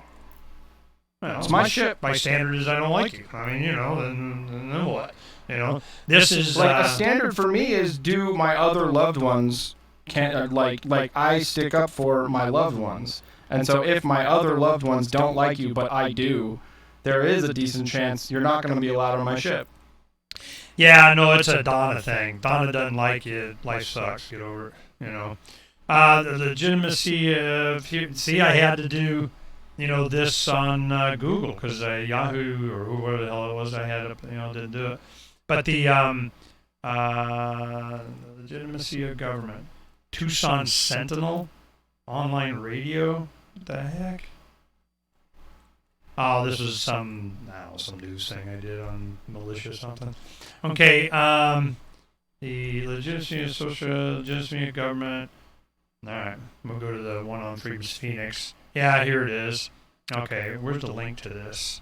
There's a guy named Frederick Mann that was really popular in the 90s. That was one of the early web pages that had a philosophical whatever. And I didn't know who he was. You know, Frederick Mann. You know, he was like, man, oh, this is awesome. Can I publish this? And I go, yeah, fix the spelling, make me not look stupid, and, you know, knock stuff out. Oh, I've read this article before. Yeah. You sent this to me as a sort of like, it was your way of making my authoritarian sociopathy point back in the day. Right. You know, see, it was a person coming, this is the closest that I would get to a flame war. Somebody would say something, and I go, okay, let me go ahead and, pick this apart. But it really wasn't to him, because he's going, I'm really not familiar with any time, and this is the guy Mark that was making this comment. I'm really not familiar with any time in our history that things work like this, and I always conclude that anarchist libertarians wish to go beyond our origins to something else. Maybe I misunderstood. Yeah, that sounds right. And I go, yep. Speaking for me, you are correct, sir. You are correct. I wish to go beyond your origins to something else. Keep in mind, this is 94, right? In the big, militia and the government, they're going to go get some. And I could see it was not really about guns. It was about control. Speaking for me, you're correct. I wish to go beyond your origins to something else. Colonial era slogans aside, let's see what those political origins actually are. You're recommending that people not abandon the institution called government on the grounds that this might entail confusion over jurisdiction and possibly even violence, a small but sudden war by the government against me in the event that I couldn't get along with my neighbors. But when referring to even the recent past, we find that government is by far history's greatest peril. Confusion over jurisdiction. Find me a year that goes by without men being sent to die in a border dispute. Know anybody who went to Grenada? Know anybody who went to the Gulf? Know anyone who's going to go to Bosnia? Know anybody who went to the European theater? I can't point to 150 million political dead. I can point to 150 million political dead this century alone. You can point to a hypothesis about confusion over jurisdiction in the case of a burglary. And it went on from there, and I remember him talking, I go, the worst I get is a riot. What you get is genocide. So it was just a comparison, and it wasn't, an attack on him. It was a friend. It was a guy that, but he was a conservative, Republican, gunny guy, and the tone of this argument and this discussion is not any fucking where near close to the way it is now. Yeah, it goes off in, are you freaking kidding me? And I don't even know if he even responded. I don't think he did. Called names. I don't think he did. I'm always trying to bring it back to that level of civility. I put a lot of effort into cultivating my following on Facebook to people who can engage in that kind of civility. Yeah, but I'm not into, nitpicking back and forth. I'm about, general, if they want to get, I'm like, all right, fine. Maybe I'll go back a second time. And then after the second, then it just becomes obvious they're just being dicks. And that's when I stop. That's when I stop engaging with someone. Yeah, and next. Because it said, he goes, government has a legitimate role of protecting your life, rights, and property. And my response, hence, the elaborate theories about something called a social contract. The difference between a contract and a social contract, of course, is that the former is consented to by both parties, while the latter is imagined by one, but binding upon another. Ain't it strange how we've learned? Now, this is where the social contract is neither. Yeah, if the government is legitimate, merely tell me where it derives its legitimacy. So if you read this from, God, how long ago is this? 25 years ago or something. I mean, it's a long time ago. So I'm a young guy in early 30s. I'm 58 now. I'm reading. I got it, man. I'm just like, no, this all this stuff is just bullshit. You're giving the crown the power. They're doing it. All this social contract that I never signed was an agreement on the limits of that power. And they go, yeah, but we don't care. And I go, all right. So it's binding on me, but not on you. All right, well, that's an invalid contract, and you can suck it. Next. So I never even went back. I never even looked back. I mean, I survived, and I, make sure I don't piss off the right people, and I, give deference to whatever it's got a gun pointing in my face. But, don't be thinking that in my mind I'm giving you some kind of legitimacy. The white coats on the doctors, that didn't give any more legitimacy. I mean, probably the most legitimate government agent I ever could think of is the firemen. And they screw with them too, So in Tucson, they were getting guns and they're getting people evicted on fire code of this and that because the University of Arizona wanted to condemn your land to buy it. And I'm like, really, the firemen? I thought they were the good guys. So this has been my default mindset. I didn't need to read nothing. This came from just experience. This wasn't, I didn't get Most Dangerous Superstition or read a bunch of Lysander Spooner or whatever. It was just us talking to me, observing, being rubber meets the road activists on the street, going, what kind of bullshit is this? Social contract is currently fashionable in the ebb and flow of online political debate. This is a contract I never signed, that I've never seen, that has no terms, that is binding upon me but not upon the other party, that can be dispensed with at will by the government, but must submit to me, by me upon pain of incarceration, whose terms may change on the fly or even retroactively, from which there is no escape clause, which is binding in perpetuity, which binds my ancestors and descendants, which requires fealty but guarantees no consideration. These are bullshit contracts. I don't give a shit what you call it. This social contract crap, really? Bring it on, some bitch. Let's do it. So, but I never really made a big, I always, acted this way and just justified my own action by whatever. So I'm already in this mindset. I don't give any deference. We should use some of the stuff in here is good, man. This is from back when I actually put some effort in, Because I don't do this stuff because I got the radio, I get to say what I want. But sitting down and writing stuff, this took me a while. I mean, probably wasn't years, but it took me a good part of an afternoon or something probably. And Mark, he says good things. He was a smart guy, but he was really trying to support the crown. This is where he says, if there is not a supreme law to protect the life, rights, and property of individuals through delegated powers, then you have individuals doing what they please with impunity as in a state of nature. And I'm like, and your point?